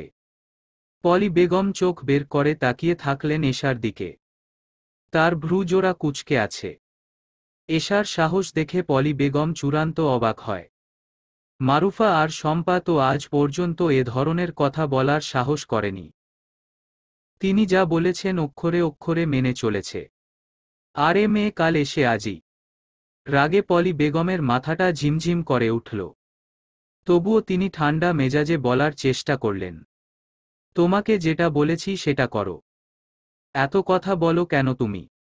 এশা নিচু গলায় বলল, এত রান্না একা করতে করতে তো বিকাল হয়ে যাবে। এবার পলি বেগমের গলায় ক্রোধ প্রকাশ পেল। তুমি একাই দুপুরের মধ্যে সব রান্না শেষ করবে, এবং আজ থেকে প্রতিদিনই তুমি একা রান্না করবে। এশা কোনো উত্তর দিল না। পলি বেগমের মুখে মুখে তর্ক করার সাহস ওর নেই। এ বাড়িতে যদি আমার কথা মেনে চলতে না পারো তাহলে বাপের বাড়ি চলে যাও। তোমার তো অবশ্য বাপের বাড়িও নেই। এশার চোখ ছলছল করছে। এই মুহূর্তে ওর মনে হচ্ছে এর চেয়ে যদি গরিব পরিবারের অল্প শিক্ষিত কাউকে বিয়ে করত তাও একটু শান্তিতে থাকতে পারত। এত প্রাচুর্য আভিজাত্য দিয়ে কি হবে? এখানে একটু শান্তিতে নিঃশ্বাসও ফেলা যায় না। এশা আর কোনো কথা না বাড়িয়ে ওখান থেকে চলে আসলো। এরপর সব রান্নাবান্না একাই করতে লাগলো। কিন্তু ওর এত দুঃখ হচ্ছে। চোখ দিয়ে ঝরোঝরো করে জল গড়াতে লাগলো। ফুয়াদ নিজের রুমে কম্পিউটারের সামনে বসে আছে। নামিদামি একটা বিশ্ববিদ্যালয় থেকে সফটওয়্যার ইঞ্জিনিয়ারিং পড়েও ওকে ফ্যামিলির ব্যবসা দেখতে হচ্ছে। সুইডেনের স্কলারশিপটা পেয়েও যেতে পারল না শুধুমাত্র পলি বেগমের জন্য। ওর সাথের বন্ধু বান্ধব নিজের পছন্দ মতো বিয়ে করে দেশবিদেশে ঝকঝকে জীবন কাটাচ্ছে। আরও আটকে রয়েছে কি এক বিচ্ছিরি আটপৌরে জীবনে, যে জীবন ও কখনোই চায়নি। এই ব্যবসা, এই পরিবার, কোনো কিছুর প্রতি আগ্রহ খুঁজে পায় না ফুয়াদ। এশা মেয়েটা দেখতে সুন্দর, মাঝে মাঝে ভালো লাগে। কিরকম মিনমিনে স্বভাবের মেয়েটা। চারকুলে কেউ নেই বলে হয়তো কোনো কিছুর প্রতিবাদ করার সাহস করে না। এমন মেয়ে জীবনসঙ্গী হিসেবে ও কখনো কল্পনা করেনি। পলি বেগম চেয়েছেন ফুয়াদের এই মেধাটা তাদের ব্যবসায় কাজে লাগুক। তার 3 ছেলে মিলে ব্যবসার হাল ধরলে ব্যবসাটা আরও এগিয়ে যাবে। বড় 2 ছেলে ব্যবসা নিয়ে মনোযোগী হলেও ফুয়াদ গত এক সপ্তাহে 4 লাখ টাকার লোকসান করেছে। শফিক আহমেদ দরজার সামনে দাঁড়িয়ে ফুয়াদকে ডেকে বলল, এদিকে আসো তো একটু। ব্যবসা সংক্রান্ত আলাপ ছাড়া শফিক আহমেদ অন্য কোনো বিষয়ে নাক গলান না। ফুয়াদ যে লোকসান করেছে নিশ্চয়ই তার জন্য জবাবদিহিতা করতে হবে। দেখো, তোমার মা যখন চেয়েছে তুমি এই ব্যবসায় থাকো তখন তোমাকে থাকতেই হবে। কিন্তু এ ব্যাপারে তোমার ভিতর কোনো গুরুত্ব দেখছি না। 4 লাখ টাকা লস হলো কিভাবে? তুমি কি ইচ্ছে করে করছো এসব? ফুয়াদ গা ছাড়া ভাবে বলল, ব্যবসায় লাভ লস দুইটাই হবে। ইচ্ছে করে করব কেন? তোমার মা জানলে কি হবে সেটা কি বুঝতে পারছো? কি হবে? কি হওয়ার বাকি আছে? যাও গিয়ে জানাও। ঘর জামাইদের সবকিছুর হিসাবই বউয়ের কাছে দিতে হয়। শফিক আহমেদ চোখ লাল করে ছেলের দিকে তাকালেন। ফুয়াদ সে সবের তোয়াক্কা না করে ওখান থেকে উঠে এলো। বিরক্ত মেজাজে রুমে এসে দেখল এশা সদ্য গোসল সেরে বের হয়েছে। ওর রান্নাবান্না শেষ হয়েছে একটু আগে। ও ড্রেসিং টেবিলের সামনে দাঁড়িয়ে ভেজা চুলগুলো খুলে হেয়ার ড্রায়ার দিয়ে দ্রুত শুকানোর চেষ্টা করছে। টেবিলে খাবার বেড়ে দিতে হবে, এই কাজও ওর ঘাড়ে পড়েছে। এশাকে দেখতে স্নিগ্ধ লাগছে ভীষণ। সকালের শিশির ভেজা ফুল দেখতে যে রকম স্নিগ্ধ লাগে। ফুয়াদ ওকে পিছন থেকে সাপের মতো পেঁচিয়ে ধরল। ও চুলে শ্যাম্পু করেছে বোধ হয়। খুব সুন্দর ঘ্রাণ আসছে। এত দেরি হলো কেন? রান্না কি একা একা করেছ? এশা ঘাড় নাড়িয়ে হ্যাঁ বলল। ফুয়াদের মেজাজটা চট করে গরম হয়ে গেল। এশাকে নিজের আলিঙ্গন থেকে মুক্ত করে বলল, কেন, তোমাকে কি বলেছিলাম? মাকে বলেছিলাম কিন্তু। কিন্তু কি? কিভাবে বলেছ? মিনমিন করে বলেছ। এই বলে ফুয়াদ হঠাৎ করে এশার গালে চড় মেরে বসল। ও গালে হাত দিয়ে হতভম্ব হয়ে তাকিয়ে রইল। ফুয়াদ ওর গায়ে হাত তুলবে এটা ওর ধারণার বাইরে ছিল। মাত্র কদিন হলো বিয়ে হয়েছে। সদ্য বিবাহিত বউয়ের গায়ে এভাবে হাত তুলেও ফুয়াদের ভিতর কোনো অনুশোচনা দেখা গেল না। রাগের মাথায় মেরেছি কিংবা ভুল হয়েছে এ ধরনের কিছু বলেও দুঃখ প্রকাশ করল না। এশা খাটের উপর বিমর্ষ মুখে বসে আছে। ফুয়াদ স্যুট বুট পরে তৈরি হয়ে এশাকে বলল, আমি 2 দিন বাড়ি ফিরব না। আমাকে ফোনে পাওয়া যাবে না। এশা কোনো প্রত্যুত্তর করল না। ফুয়াদ বেরিয়ে গেল। এশার জীবন আগে থেকেই এলোমেলো ছিল, কিন্তু এখন একটু বেশি এলোমেলো মনে হচ্ছে। এই কয়দিনেই এ বাড়িতে থেকে এত হাঁপিয়ে গেছে যে এক্ষুনি এখান থেকে চলে যেতে ইচ্ছে করছে। রাতে এশার মেজো মামা ফোন দিয়ে বলল মিনারা বেগম সিঁড়ি থেকে পড়ে মাথায় আঘাত পেয়েছে। তুই এক্ষুনি আয় তো।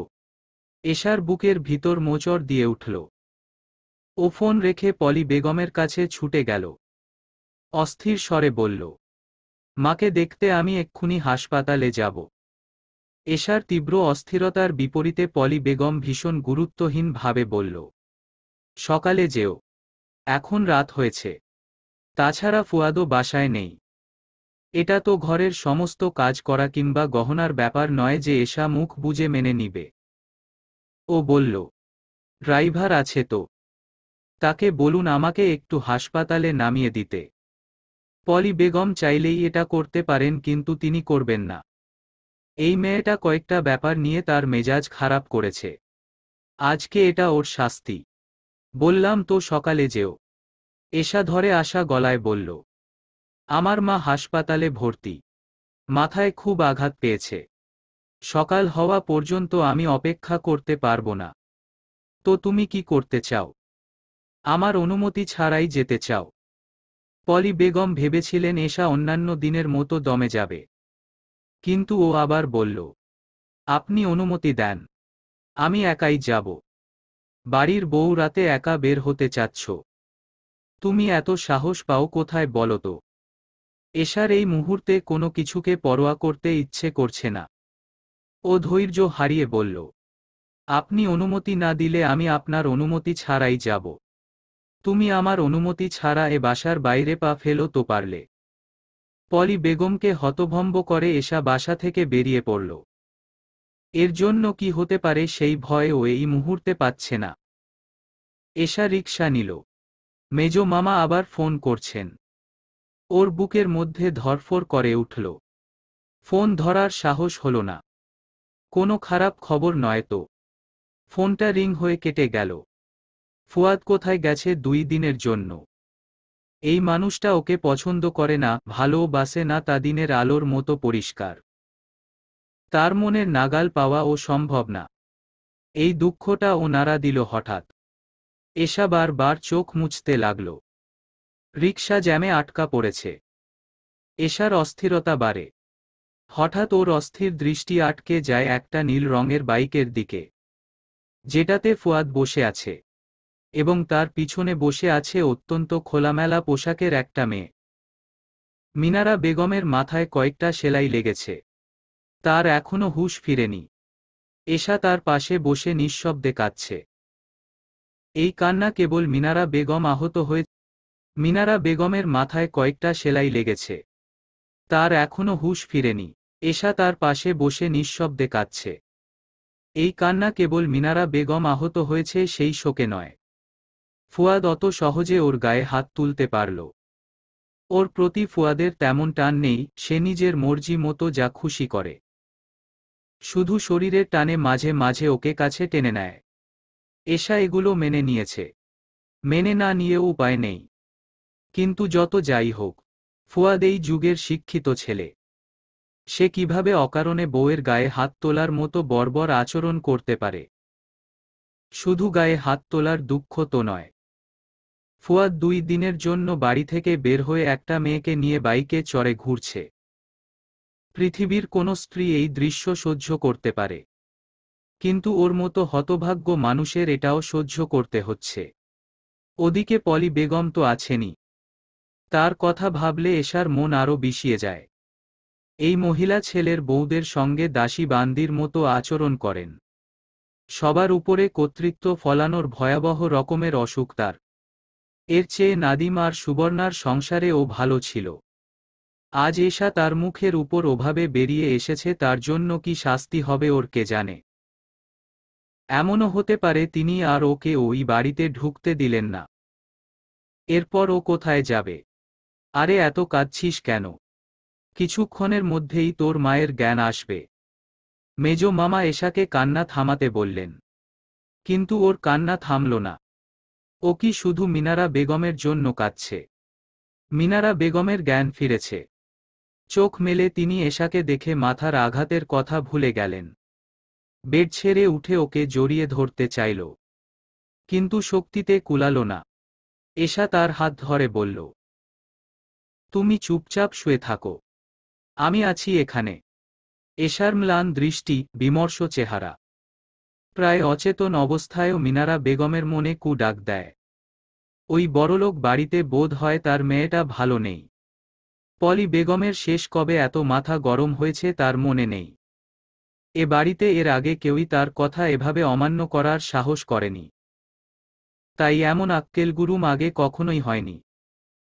ফয়সাল আর রাহাত পলি বেগমের বড় দুই ছেলে, বিরক্ত মুখে পলি বেগমের একটু তফাতেই বসে আছে। মারুফা আর শম্পা যার যার রুমে। এশার কাণ্ডে ওদেরও চোখ কপালে। ফয়সাল গম্ভীর স্বরে পলি বেগমের উদ্দেশ্যে বলল, ফুয়াদের বউকাল এসে আজই এমন কাণ্ড করছে। মারুফা আর শম্পা তো কখনো এমন করার সাহস করেনি। রাহাত বিদ্রূপ করে বলল, এখন আপনার নিয়মকানুন কোথায় মা? এভাবে যদি চলতে থাকে তাহলে মারুফা আর শম্পাও নিজেদের খেয়াল খুশি মতো চলতে শুরু করবে। তখন আমাদের বলতে আসবেন না। ক্রোধে পলি বেগমের দাঁতে দাঁত লেগে যাচ্ছে। শুধু এশার কারণে তার ছেলেরা তাকে এ ধরনের কথা বলার সাহস করছে। ওই মেয়েটা তার বাড়ির শৃঙ্খলা নষ্ট করছে। এরকম হতে থাকলে বাড়ির বাকি সদস্যরাও তার কথার বাইরে চলার সাহস করবে। তার বাপের টাকার এই বাড়িতে তার কর্তৃত্বর বিনাশ হবে। বাড়ির সকলে তার অনুমতি ছাড়া যার যেরকম খুশি চলছে, এই দৃশ্য কল্পনা করতেই পলি বেগমের মাথায় চক্কর দিল। এটা তিনি কখনোই হতে দিবেন না। ফয়সাল বলল, ফুয়াদ 4 লাখ টাকার লোকসান করেছে, সেটা নিয়ে কোনো টু শব্দ নেই। ফুয়াদের বউ যা খুশি তাই করছে। এরকম যদি আমরা করতাম বাড়িতে আগুন জ্বলত। আপনি বরাবরই দুই চোখ করেছেন মা। রাহাত বলল, 4 লাখ টাকা লোকসান হয়েছে নাকি ও সরিয়েছে তাকে জানে। আবার 2 দিনের জন্য সে লাপাত্তা হয়েছে। ও যদি এভাবে নিজের মর্জি মতো চলতে পারে আমরা কেন পারব না? পলি বেগম এই পর্যায়ে উচ্চস্বরে চেঁচিয়ে উঠলেন, তোমরা আমার চোখের সামনে থেকে যাও। কাকে কি করতে হবে সেটা আমি বুঝব। নিজেদের মর্জি মতো চলতে চাও তাই না? এই বিশাল সম্পত্তির এক কানা করিও পাবে না। ফয়সাল আর রাহাত ওখান থেকে উঠে গেল। পলি বেগম নিজের মাথায় বরফ দিলেন। ওই ইতর তুচ্ছ মেয়েটার কারণে তার সংসারে অশান্তি হবে, সেটা তিনি কখনোই হতে দিবেন না। এশার জন্য এই বাড়ির দরজা বন্ধ। পলি বেগম দেখবেন ও কোথায় যায়। ফুয়াদ অ্যানির সঙ্গে একটা কফি শপে বসে আছে। অ্যানি ওর কলেজের বন্ধু, থাকে দুবাই। 3 বছর পর দেশে এসেছে। খুব ভালো বন্ধুত্ব ওদের। এই মেয়েটা ওকে বোঝে, তাই ওর সাথে সময় কাটাতে ফুয়াদের ভালো লাগে। তবে ওদের ভিতর বন্ধুত্ব ছাড়া অন্য কোনো অনুভূতি নেই। অ্যানি কফির মগে চুমুক দিতে দিতে ফুয়াদকে জিজ্ঞেস করল, তোর প্ল্যান কি এখন? ব্যবসায় থাকবি? ব্যবসা বাণিজ্য এসব আমাকে দিয়ে হবে না। আমি কখনো এরকম সাধারণ জীবন কল্পনা করিনি। সুইডেনের স্কলারশিপটা হাতছাড়া হয়েছে। এবার কানাডা বা ইউকে যাওয়ার চেষ্টা করব। তোর মা তো তোকে 1 পয়সাও দিবে না। তাছাড়া যাওয়ার অনুমতিও দিবে না। না জানিয়ে গেলে তো অনুমতির দরকার হবে না। টাকা আমি গোছাচ্ছি। তোর বউকে বাড়ি রেখে যাবি। এশার প্রসঙ্গ আসতেই ফুয়াদের মুখে বিরক্তি দেখা গেল। ও গোল্লায় যাক। সারাদিন বাংলা সিনেমার দুঃখী নায়িকাদের মতো মুখ করে ঘুরে বেড়ায়। এ ধরনের মেয়ে আমি পছন্দ করি না। তোর ফ্যামিলির সঙ্গে তুই তো পারিস না। ও কি করবে?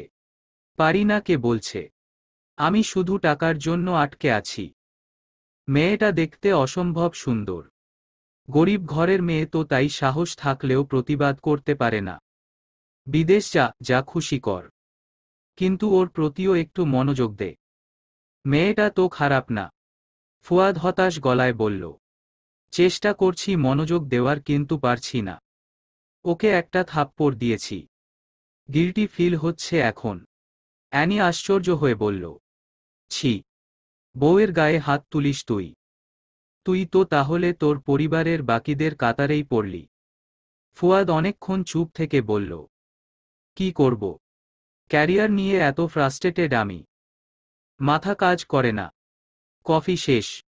এর ভিতর অ্যানির ফোন বেজে উঠেছে। ওর মা ফোন করেছে। তার শরীরটা অসুস্থ। ওকে তাড়াতাড়ি বাসায় ফিরতে হবে, নয়তো ফুয়াদের সঙ্গে আরও কিছুক্ষণ থাকত। অ্যানি ব্যস্ত গলায় বলল, আমি উঠি তাহলে। তুই তো আজ বাসায় ফিরবি না? না, 2 দিন আমার ফ্ল্যাটে থাকব। ওকে। দিনের বেলা তোর ফ্ল্যাটে সবাই মিলে আড্ডা দিতে যাব একদিন। অ্যানি চলে গেল। ফুয়াদ একা একা আরও কিছুক্ষণ বসে রইল। মিনারা বেগমকে হাসপাতাল থেকে বাসায় নিয়ে যাবে। তিনি এশাকে বলল, তুই আমার সঙ্গে ভাইজানের বাসায় চল। এশা মায়ের সঙ্গে 2-1টা দিন থাকতে চাচ্ছে। কিন্তু কিভাবে থাকবে? মেজো মামা ওকে একবারও সাধল না। উল্টা বলল, তুই চিন্তা করিস না, জামাইকে ফোন করে আসতে বল। তুই বাসায় চলে যা। এরকম বলার পর কি কারো বাসায় যাওয়া সম্ভব? মেজো মামাও নিরুপায়। এশা শুনেছে মিনারা বেগমের থাকা মামি বাড়তি ঝামেলা মনে করছেন।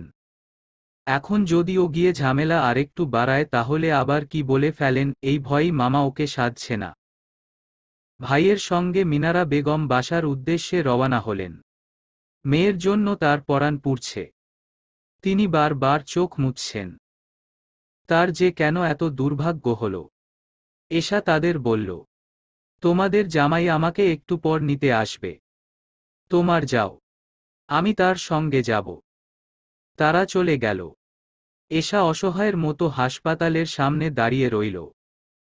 ফুয়াদের সাথে তো ওর কোনো যোগাযোগ নেই। ওদিকে পলি বেগমের অবাধ্য হয়ে বাসা থেকে বের হয়ে আসায় এখন বাসায় ফিরতেও ওর ভয় করছে। কি করবে এখনো? কোথায় যাবে? এশা হাসপাতালের সামনে অনেকক্ষণ যাবৎ দাঁড়িয়ে আছে। বাসায় ফিরবে বলে মনস্থির করলেই পলি বেগমের ভয়ঙ্কর চেহারা চোখে ভেসে উঠে। সেই ভীতি, আতঙ্ক কাটিয়ে আর সামনে পা ফেলার সাহস না। ওদিকে ফুয়াদও বাসায় নেই। সে কোন মেয়েকে নিয়ে ঘুরে বেড়াচ্ছে। এর চেয়ে মেজো মামা না সাধলেও তার বাসায় যাওয়া ভালো ছিল। কিন্তু এখন যেতে বিব্রত বোধ হচ্ছে। তাছাড়া ও এখন এভাবে গেলে মিনারা বেগম দুশ্চিন্তায় পড়বেন। এমনিতেই তিনি অসুস্থ। শ্বশুর বাড়িতে ও ভালো নেই, এ কথা তো মিনারা বেগমকে জানায়নি। মানুষটা সারাজীবন চেয়েছে এশার ভালো পরিবারে বিয়ে হবে, ও রাজরানীর মতো থাকবে। ফুয়াদের সঙ্গে বিয়ে হওয়ার পর তিনি ভেবেছিলেন সত্যি তার মেয়ের জীবনে রাজপুত্র এসেছে। নিজে ভাইয়ের বাসায় উটকো ঝামেলার মতো থাকলেও তার মেয়েটা ভালো আছে এই ভেবে আনন্দ পান। এশা তার সেই আনন্দ নষ্ট করতে চাইছে না। শেষমেশ এশা বাসায় ফেরার সাহস সঞ্চয় করতে না পেরে সিদ্ধান্ত নিল নাদিমের বাসায় যাবে আপাতত। এরপর কি হবে জানে না। কিন্তু এই মুহূর্তে পলি বেগমের মুখোমুখি হওয়ার চেয়ে এটা সহজ মনে হচ্ছে। নাদিমের বাসা এখান থেকে কাছেই। ও সুবর্ণার পছন্দের এক বক্স আইসক্রিম কিনে রিকশায় চেপে বসল। ওর এখন গলা ছেড়ে কাঁদতে ইচ্ছে করছে। দরজা খুলে অনাকাঙ্ক্ষিত ভাবে এশাকে দেখে অবাক হল সুবর্ণা। আল্লাহ, বড়লোকের বউ আমার বাসায় আসছে। এশা কোনো প্রত্যুত্তর না করে জোর করে একটু হেসে ভিতরে ঢুকল। সুবর্ণা আবার বলল, বড়লোকের বউ শুধু আমার জন্য আইসক্রিম নিয়ে আসছে। আসার কোনো প্ল্যান ছিল না ভাবি। এখানে একটা কাজে আসছিলাম তাই ভাবলাম তোমাদের একটু দেখে যাই। ভালো করেছ। কিন্তু আজ যেতে পারবে না। ফুয়াদকেও ফোন করে আসতে বলো। সে ব্যবসার কাজে অনেক ব্যস্ত। এশা ভেবেছিল সুবর্ণা ওকে দেখে বিরক্ত হবে। মনে মনে হয়েছে কিনা জানে না, তবে তার চেহারা প্রফুল্লই দেখাচ্ছে। এশা একটু স্বস্তি পেল। আমি তাহলে তোমার জন্য রান্না বসালাম। আজ কিছুতেই যেতে পারবে না। সুবর্ণা না সাধলেও এশা থাকত। সেধেছে সেটা তো ওর প্রত্যাশার অতিরিক্ত। ওর সাথে এত ভালো আচরণ আগে কখনো করেনি সুবর্ণা। যতই শত্রুতা থাক, মানুষ দূরে গেলে নাকি মায়া বাড়ে। সুবর্ণারও কি মায়া বেড়েছে, নাকি ওর ধনী পরিবারে বিয়ে হয়েছে বলে খাতির করছে? কই, মিনারা বেগমের প্রতি তো সুবর্ণার কোনো মায়া হয়নি। সুবর্ণা এশার জন্য খুব আগ্রহ করে রান্না বসালো। এশা ফ্রেশ হয়ে অনেকদিন পর নিজের চিরচেনা রুমটাতে ঢুকল। এটাকে কি নিজের রুম বলা সাজে? তবুও কেন জানি বলতে ইচ্ছে করে। রুমের দেয়ালে এখনো ওর আর মিনারা বেগমের একটা ছবি টানানো। এশার বুকের ভিতর হাহাকার করে উঠে। মনে হয় এটা ওর বাপের বাড়ি। এই জৌলুসহীন সাদামাটা রুমটা ওর এত প্রিয়। রুমটাতে ভালো একটা ফার্নিচারও নেই। এশা নিজের পরিচিত বিছানায় একটু আরাম করে শুয়ে চোখ বুজল। এই বাসায় না হয় একদিন থাকল, তারপর কি করবে এশা ভেবে পেল না। আল্লাহ নিশ্চয়ই কোনো একটা ব্যবস্থা করবেন, এই বলে ও নিজের মনকে প্রবোধ দিল। এশা একটু ঘুমিয়ে পড়েছিল। এর ভিতর ওর ফোন বেজে উঠল। ফুয়াদ ফোন করেছে। সে তো বলেছিল তার ফোন 2 দিন বন্ধ থাকবে। যে মানুষটা ওকে চড় মেরেছে অন্য আরেকটি মেয়ে নিয়ে ঘুরে বেড়াচ্ছে। তার ফোন কেন ও এত ব্যগ্র হয়ে ধরল কে জানে। এশা, কোথায় তুমি? ও আস্তে করে বলল, নাদিম ভাইয়ার বাসায়। এরপর ফুয়াদ আর কিছু না বলে লাইন কেটে দিল। শুধু এইটুকু জিজ্ঞেস করার জন্য সে ফোন করেছে। সে বাড়িতে নিশ্চয়ই কিছু হয়েছে, সেটা তো আর বলার অপেক্ষা রাখে না। ফুয়াদ ঠিক করেছিল 2 দিন পর বাসায় ফিরবে। কিন্তু একদিন পার হতেই ওর হঠাৎ বাসায় ফিরতে ইচ্ছে করল। এমন ইচ্ছে আগে কখনো হয়নি।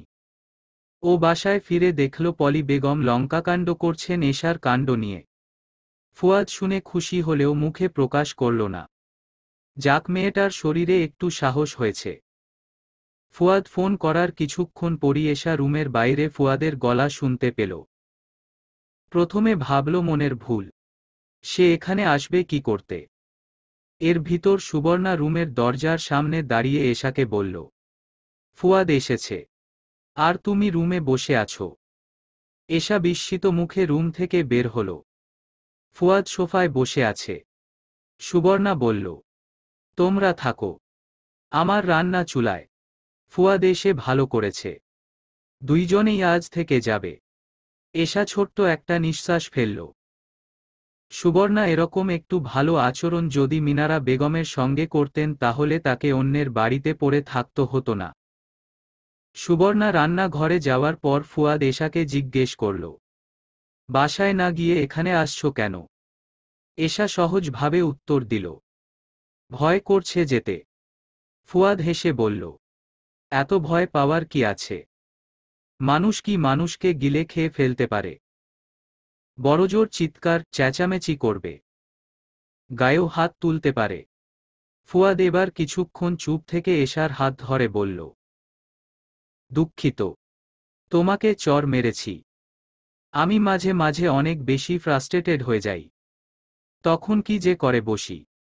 এশা রাগ অভিমান কোনো কিছু না করেই বলল, ফ্রাস্ট্রেটেড হয়ে তো অন্য কাউকে চড় দেননি, আমাকে দিয়েছেন। কারণ আপনি জানেন আমাকে চড় দিলে কিছুই হবে না। দুঃখিত, এখন আমার সঙ্গে চলো। অবশ্যই যাব। যাদের অর্থবিত্ত নেই তাদের আত্মসম্মানও নেই। চড় দিলেও যেতে হবে। অন্য মেয়েকে নিয়ে বাইকে করে ঘুরে বেড়ালেও যেতে হবে। ফুয়াদ ভ্রু কুঁচকে তাকিয়ে জিজ্ঞেস করল, কে বাইকে করে মেয়ে নিয়ে ঘুরে বেড়ায়? আমাকে বললে। এশা উত্তর দিল না। ফুয়াদ অ্যানিকে নিয়ে ঘুরেছিল। এশা কি সেটা দেখেছে? অ্যানি তো স্রেফ ওর বন্ধু। কি হলো, কথা বলছো না কেন? এশা এবারও কিছু না বলে ওখান থেকে উঠে আসলো। সুবর্ণা একা একা রান্না করছে, তাকে সহযোগিতা করা উচিত। নিশ্চয়ই সে এতক্ষণ একা কাজ করতে করতে ওকে মনে মনে ভয়াবহ বকাঝকা করেছে। সুবর্ণা ওদের যত্ন আত্তি করে খাওয়ালো। নাদিম বাসায় নেই, সে অফিসের কাজে ঢাকার বাইরে গেছে। খাওয়া শেষে ফুয়াদ বলল, আমরা আজ থাকতে পারবো না, অন্যদিন আসব, জরুরি কাজ আছে একটু। এই বলে ওরা নাদিমের বাসা থেকে বের হলো। গেটের সামনে এসে এশা দাঁড়িয়ে পড়ল। বলল, বাসায় ফিরতে আমার সত্যি ভীষণ ভয় করছে। ফুয়াদ বাইক নিয়ে এসেছে। সে বাইকে স্টার্ট দিয়ে বলল, ভয় পেতে হবে না, তুমি বাইকে উঠো, আমরা বাসায় যাব না। তাহলে কোথায় যাব? ফুয়াদ এই প্রশ্নের উত্তর দিল না।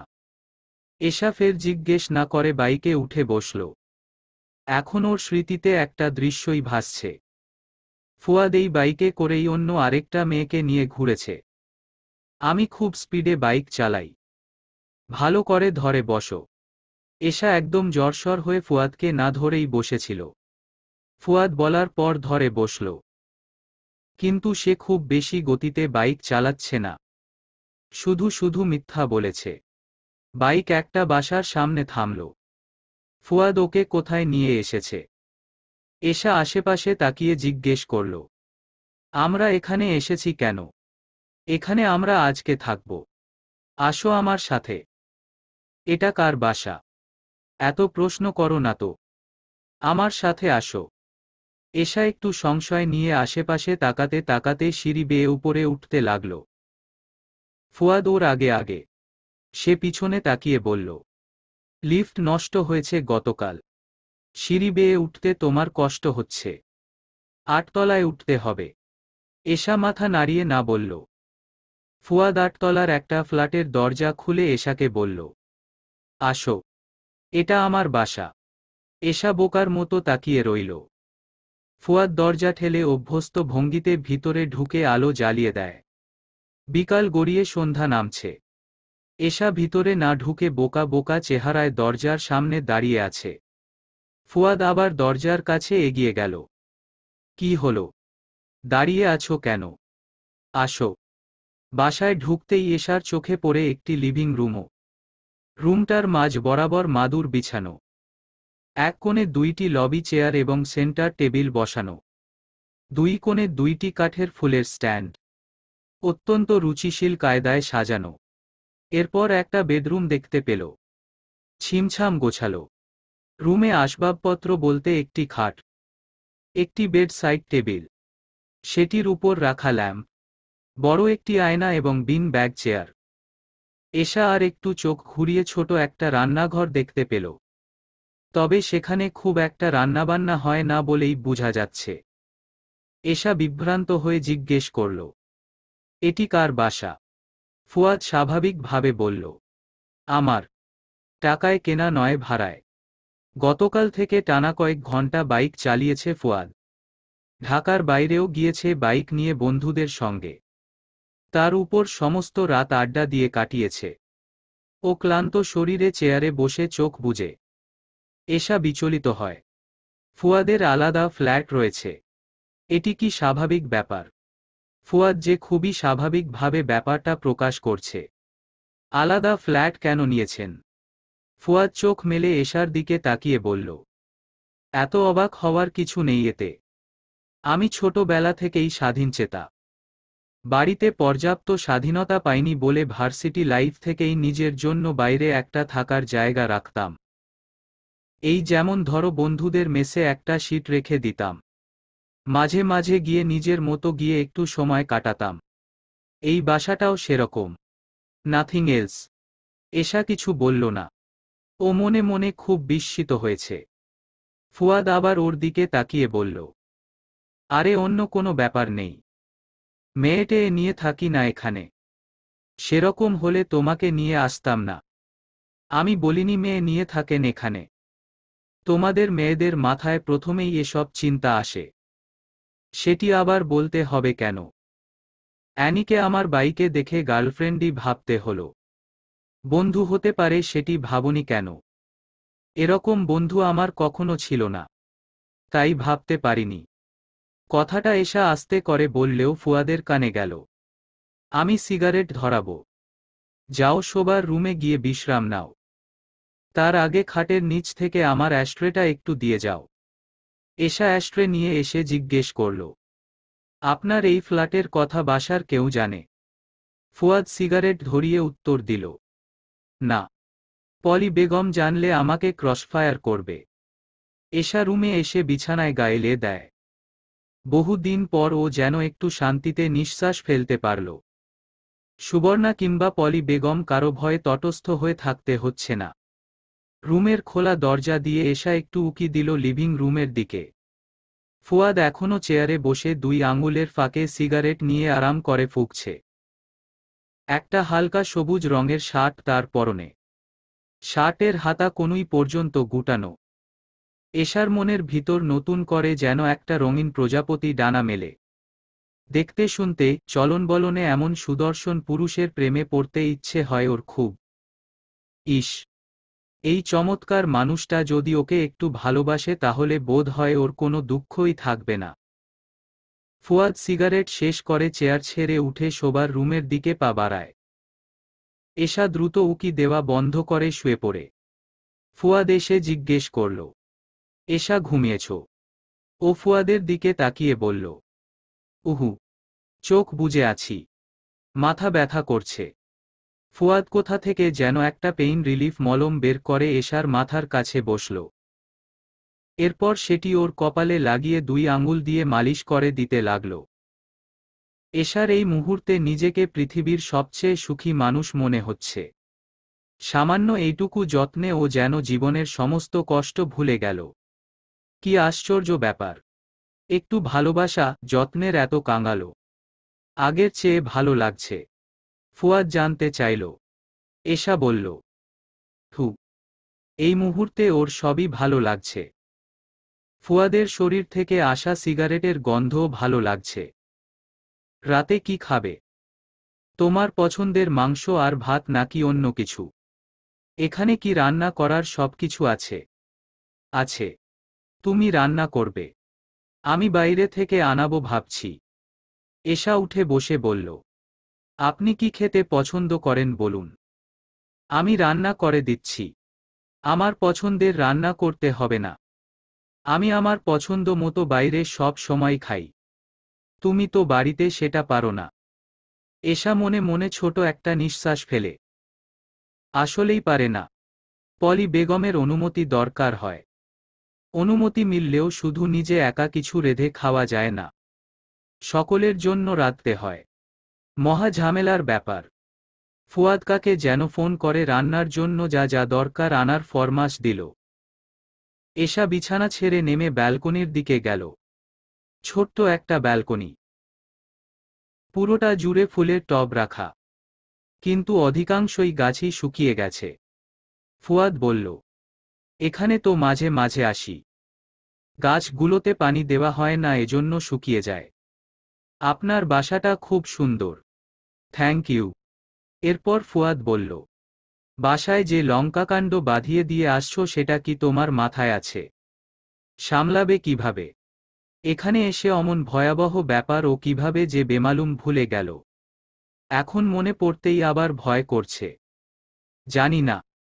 মায়ের অ্যাক্সিডেন্টের খবর শুনে আমি কিভাবে না গিয়ে থাকি। এক কাজ করো, কাল মাথায় ব্যান্ডেজ করে বাসায় যাও। গিয়ে বলো যে মাথায় আঘাত পেয়ে স্মৃতি হারিয়ে ফেলেছ। এছাড়া রেহাই পাবে না। মাথায় আর একটা আঘাত করে স্মৃতি ফিরিয়ে আনবে। ফুয়াদ হাসল। এর ভিতর কলিং বেল বেজে উঠে। খলিল চাচা বাজার নিয়ে এসেছে বোধহয়। তিনি এই বাসার দারোয়ান। ফুয়াদ এশাকে রান্নাঘরের সব কিছু দেখিয়ে দিল। এশা আবার জিজ্ঞেস করল, আপনারা জন্য কি রান্না করব? আপনি কি খেতে চান? এই মুহূর্তে তোমাকে একটা চুমু ছাড়া আর কিছুই খেতে ইচ্ছে করছে না। এশা একটু লজ্জা পেল। ওর ভিন্ন একটা অনুভূতি হল। এর আগে কেবল শরীরের টানেই কাছে নিয়েছে ওকে। আজ এটি যেন প্রেমের আবেদন। থাক, এখন না, রাতে। আমি এখন একটু বের হব। আমার বন্ধুরা অপেক্ষা করছে। এশা তীব্র আশাহত হল। ওর মন খারাপ হল। ও ফুয়াদের সঙ্গ উপভোগ করছিল। ওর জোর গলায় বলতে ইচ্ছে করছে, আপনি কোথায়ও যেতে পারবেন না এখন। কিন্তু সেটা কিরকম একটু অনধিকার চর্চা মনে হচ্ছে। অধিকার খাটানোর মতো জোর পেল না। ফুয়াদ গায়ের শার্টটা বদলে নিল। এরপর রান্নাঘরে এশার কাছে এসে বলল, আমার প্রতি বেশি ভালোবাসা, মায়াটান করো না। হঠাৎ যে কোনো মুহূর্তে শুনবে আমি দেশের বাইরে চলে গেছি। কত বছর পর ফিরব জানি না। এশা বিমূঢ় হয়ে তাকালো। ফুয়াদ হঠাৎ ওর ঠোঁট জোড়ায় একটা চুমু খেয়ে বাসা থেকে বেরিয়ে গেল। ফুয়াদ চলে যাওয়ার পর এশা দীর্ঘ সময় ধরে বিমর্ষ মুখে বসে রইল। ভালোবাসা, মায়াটান কোনো কিছু না করলেও হঠাৎ করে সে এশাকে রেখে নিজের মর্জি মতো দেশের বাইরে চলে যেতে পারে। বিয়ের মতো গুরুত্বপূর্ণ একটা সম্পর্ক তার কাছে এত তুচ্ছ, অবজ্ঞার।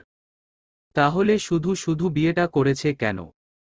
সত্যি যদি ফুয়াদ এরকম পরিকল্পনা করে রাখে তাহলে ওর জীবনটা কোথায় গিয়ে দাঁড়াবে? আর কারো প্রতি মায়াটান কি বলে বলে হয়? ব্যাপারটা কি এমন যে হতে বললে হবে আর নিষেধ করলে হবে না? বিয়ের পর স্বামী স্ত্রীর মধ্যে আপনা আপনিই ভালোবাসা, মায়াটান হয়ে যায়। ফুয়াদের হয়তো হয়নি, কারণ সে বিয়েটা মন থেকে করেনি। কিন্তু এশার তো হয়েছে। ও ফুয়াদের ভালোবাসা প্রত্যাশী। মাছ, মাংস ধুয়ে রান্নার জন্য প্রস্তুত করে রাখা। কিন্তু এই মুহূর্তে আর রান্না করতে ইচ্ছে করছে না এশার। ও একবার মনস্থির করল রান্না করবে না। পরে আবার ভাবল ফুয়াদ এসে খাবার না পেলে ব্যাপারটা ভালো দেখাবে না। এশা রান্না করল গরুর মাংস, বাসমতি চালের ভাত, বড় কাতলা মাছ আর সালাদ। ফুয়াদ রান্নার জন্য আরও কিছু আনাতে চেয়েছিলে। এশা নিষেধ করেছে। 2 জন মানুষের জন্য এত আয়োজনের কি দরকার? কাতলা মাছ রান্নার সময় এশার বুকের মধ্যে হু হু করে উঠল। মিনারা বেগম বড় কাতলা পছন্দ করেন।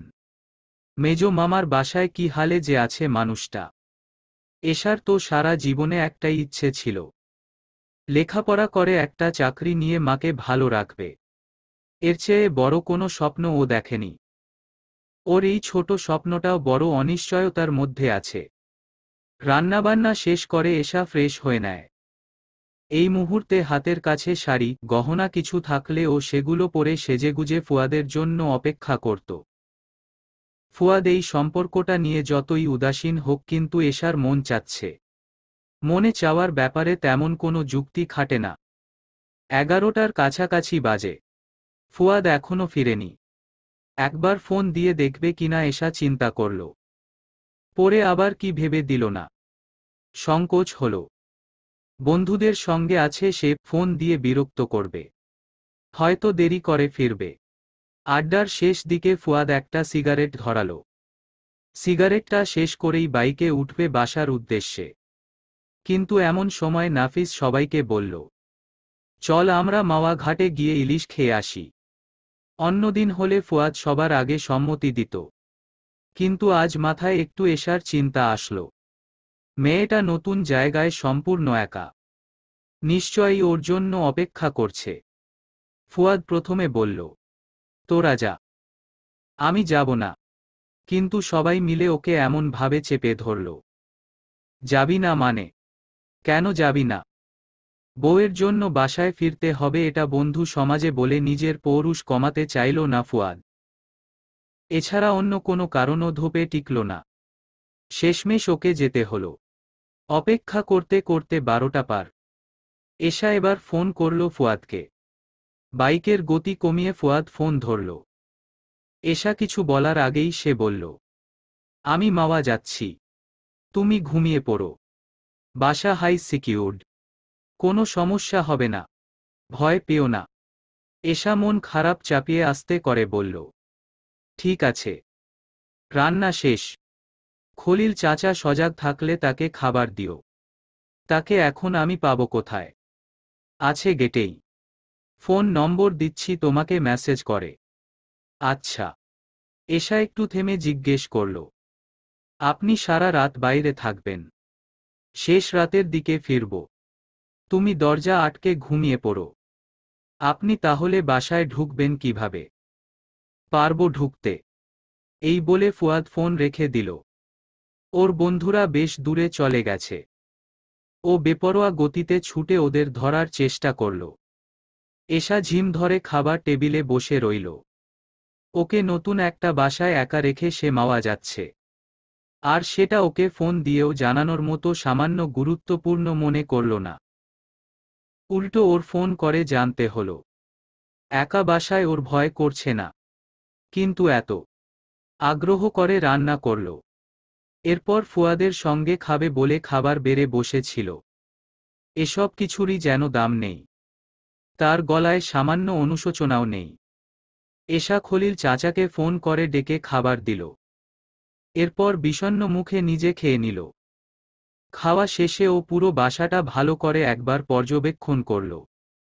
এখানে কোনো মেয়ে মানুষের যাতায়াত আছে কিনা ধরার চেষ্টা করল। না, সেরকম কিছুই পেল না। সব চিন্তা মাথা থেকে ঝেড়ে এশা বিছানায় শুয়ে চোখ বুজল। কিন্তু ওর মাথায় কেবল ফুয়াদের চিন্তাই আসছে। মানুষটার প্রতি ও এত আকর্ষণ বোধ করছে কেন? সে তো বলেই দিয়েছে তার প্রতি মায়াটান না করতে। ফুয়াদ শেষ রাতের দিকে বাসায় ফিরে। রুমের আলো ঝালানো। এশা আলো না নিভিয়েই ঘুমিয়েছে। উজ্জ্বল লাইটের আলোতে ওর ঘুমন্ত চেহারা অসম্ভব সুন্দর দেখাচ্ছে। ফুয়াদ এক নজর সেদিকে তাকিয়ে বাথরুমে ঢুকে ফ্রেশ হতে।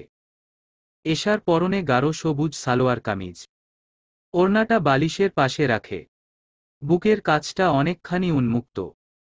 সালোয়ার গুটিয়ে উপরে উঠে ধবধবে ফর্সা পা বের হয়ে আছে। লম্বা চুলগুলো বিছানা জুড়ে ছড়ানো। অত্যন্ত রূপসী, চিত্তাকর্ষক কোনো অপ্সরা ঘুমিয়ে আছে যেন। এই মেয়েটাকে হঠাৎ এত সুন্দর, আকর্ষণীয় লাগছে কেন? নাকি আগেও লাগতো কিন্তু ও খেয়াল করেনি? ফুয়াদ ওর মাথার কাছে বসে অনেকক্ষণ তাকিয়ে থাকে গভীর মনোযোগে। ওর মুখে পড়া বিরক্তিকর চুলগুলো সরিয়ে দেয়। অনেকক্ষণ বসে থাকার পর লাইট বন্ধ করে এশার পাশে শুয়ে পড়ে ফুয়াদ। মিষ্টি একটা ঘ্রাণ আসছে। এতদিনও আসতো নিশ্চয়ই। ও সেভাবে খেয়াল করার চেষ্টা করেনি। ফুয়াদ আস্তে আস্তে এশার চুলে নাক ডুবাল। কি ব্যবহার করে ও চুলে! চমৎকার ঘ্রাণ তো।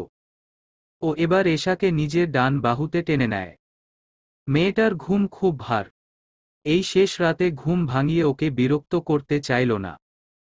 ফুয়াদ নিজের বাহুডোরে এশাকে গভীরভাবে আবদ্ধ করে ঘুমিয়ে পড়ল।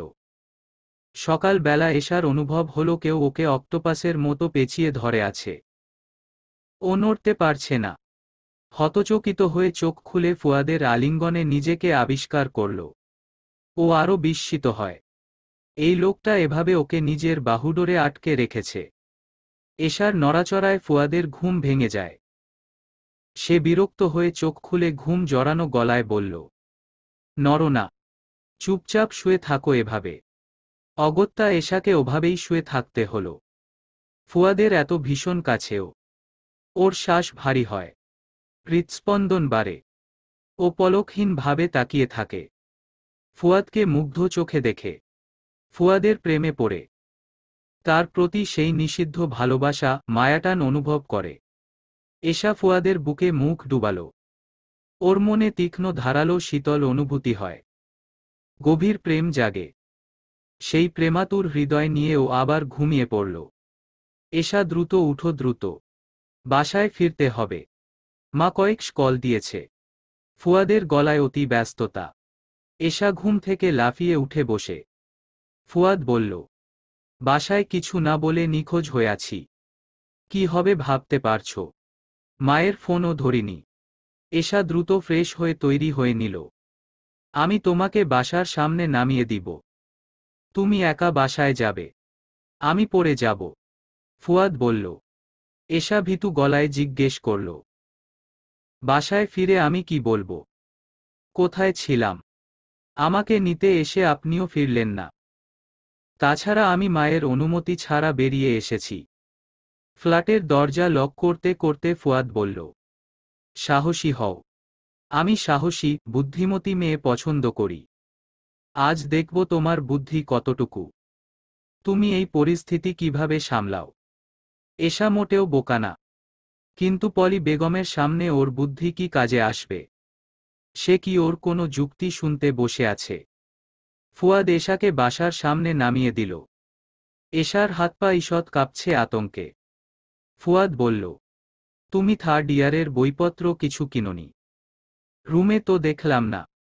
না কিনলে তালিকা দাও, আমি নিয়ে আসব। এশার গলা শুকিয়ে আছে এই মুহূর্তে। ও বলল, কিছু কিনেছি। বাকিগুলোর নাম এই মুহূর্তে মনে পড়ছে না। তুমি ভয়ে এরকম করছো কেন? কি আশ্চর্য! বইয়ের নাম এক্ষুনি আমার ফোনে টেক্সট করে দিয়ে ভিতরে যাও। এশা মাথা নাড়িয়ে যন্ত্রের মতো হ্যাঁ বলল কেবল। ফুয়াদ চলে গেল। চলবে। গল্পহেই জোছনা ধারায়। সূচনা পর্ব। লেখনীতে ইশরাত জাহান তানজিলা।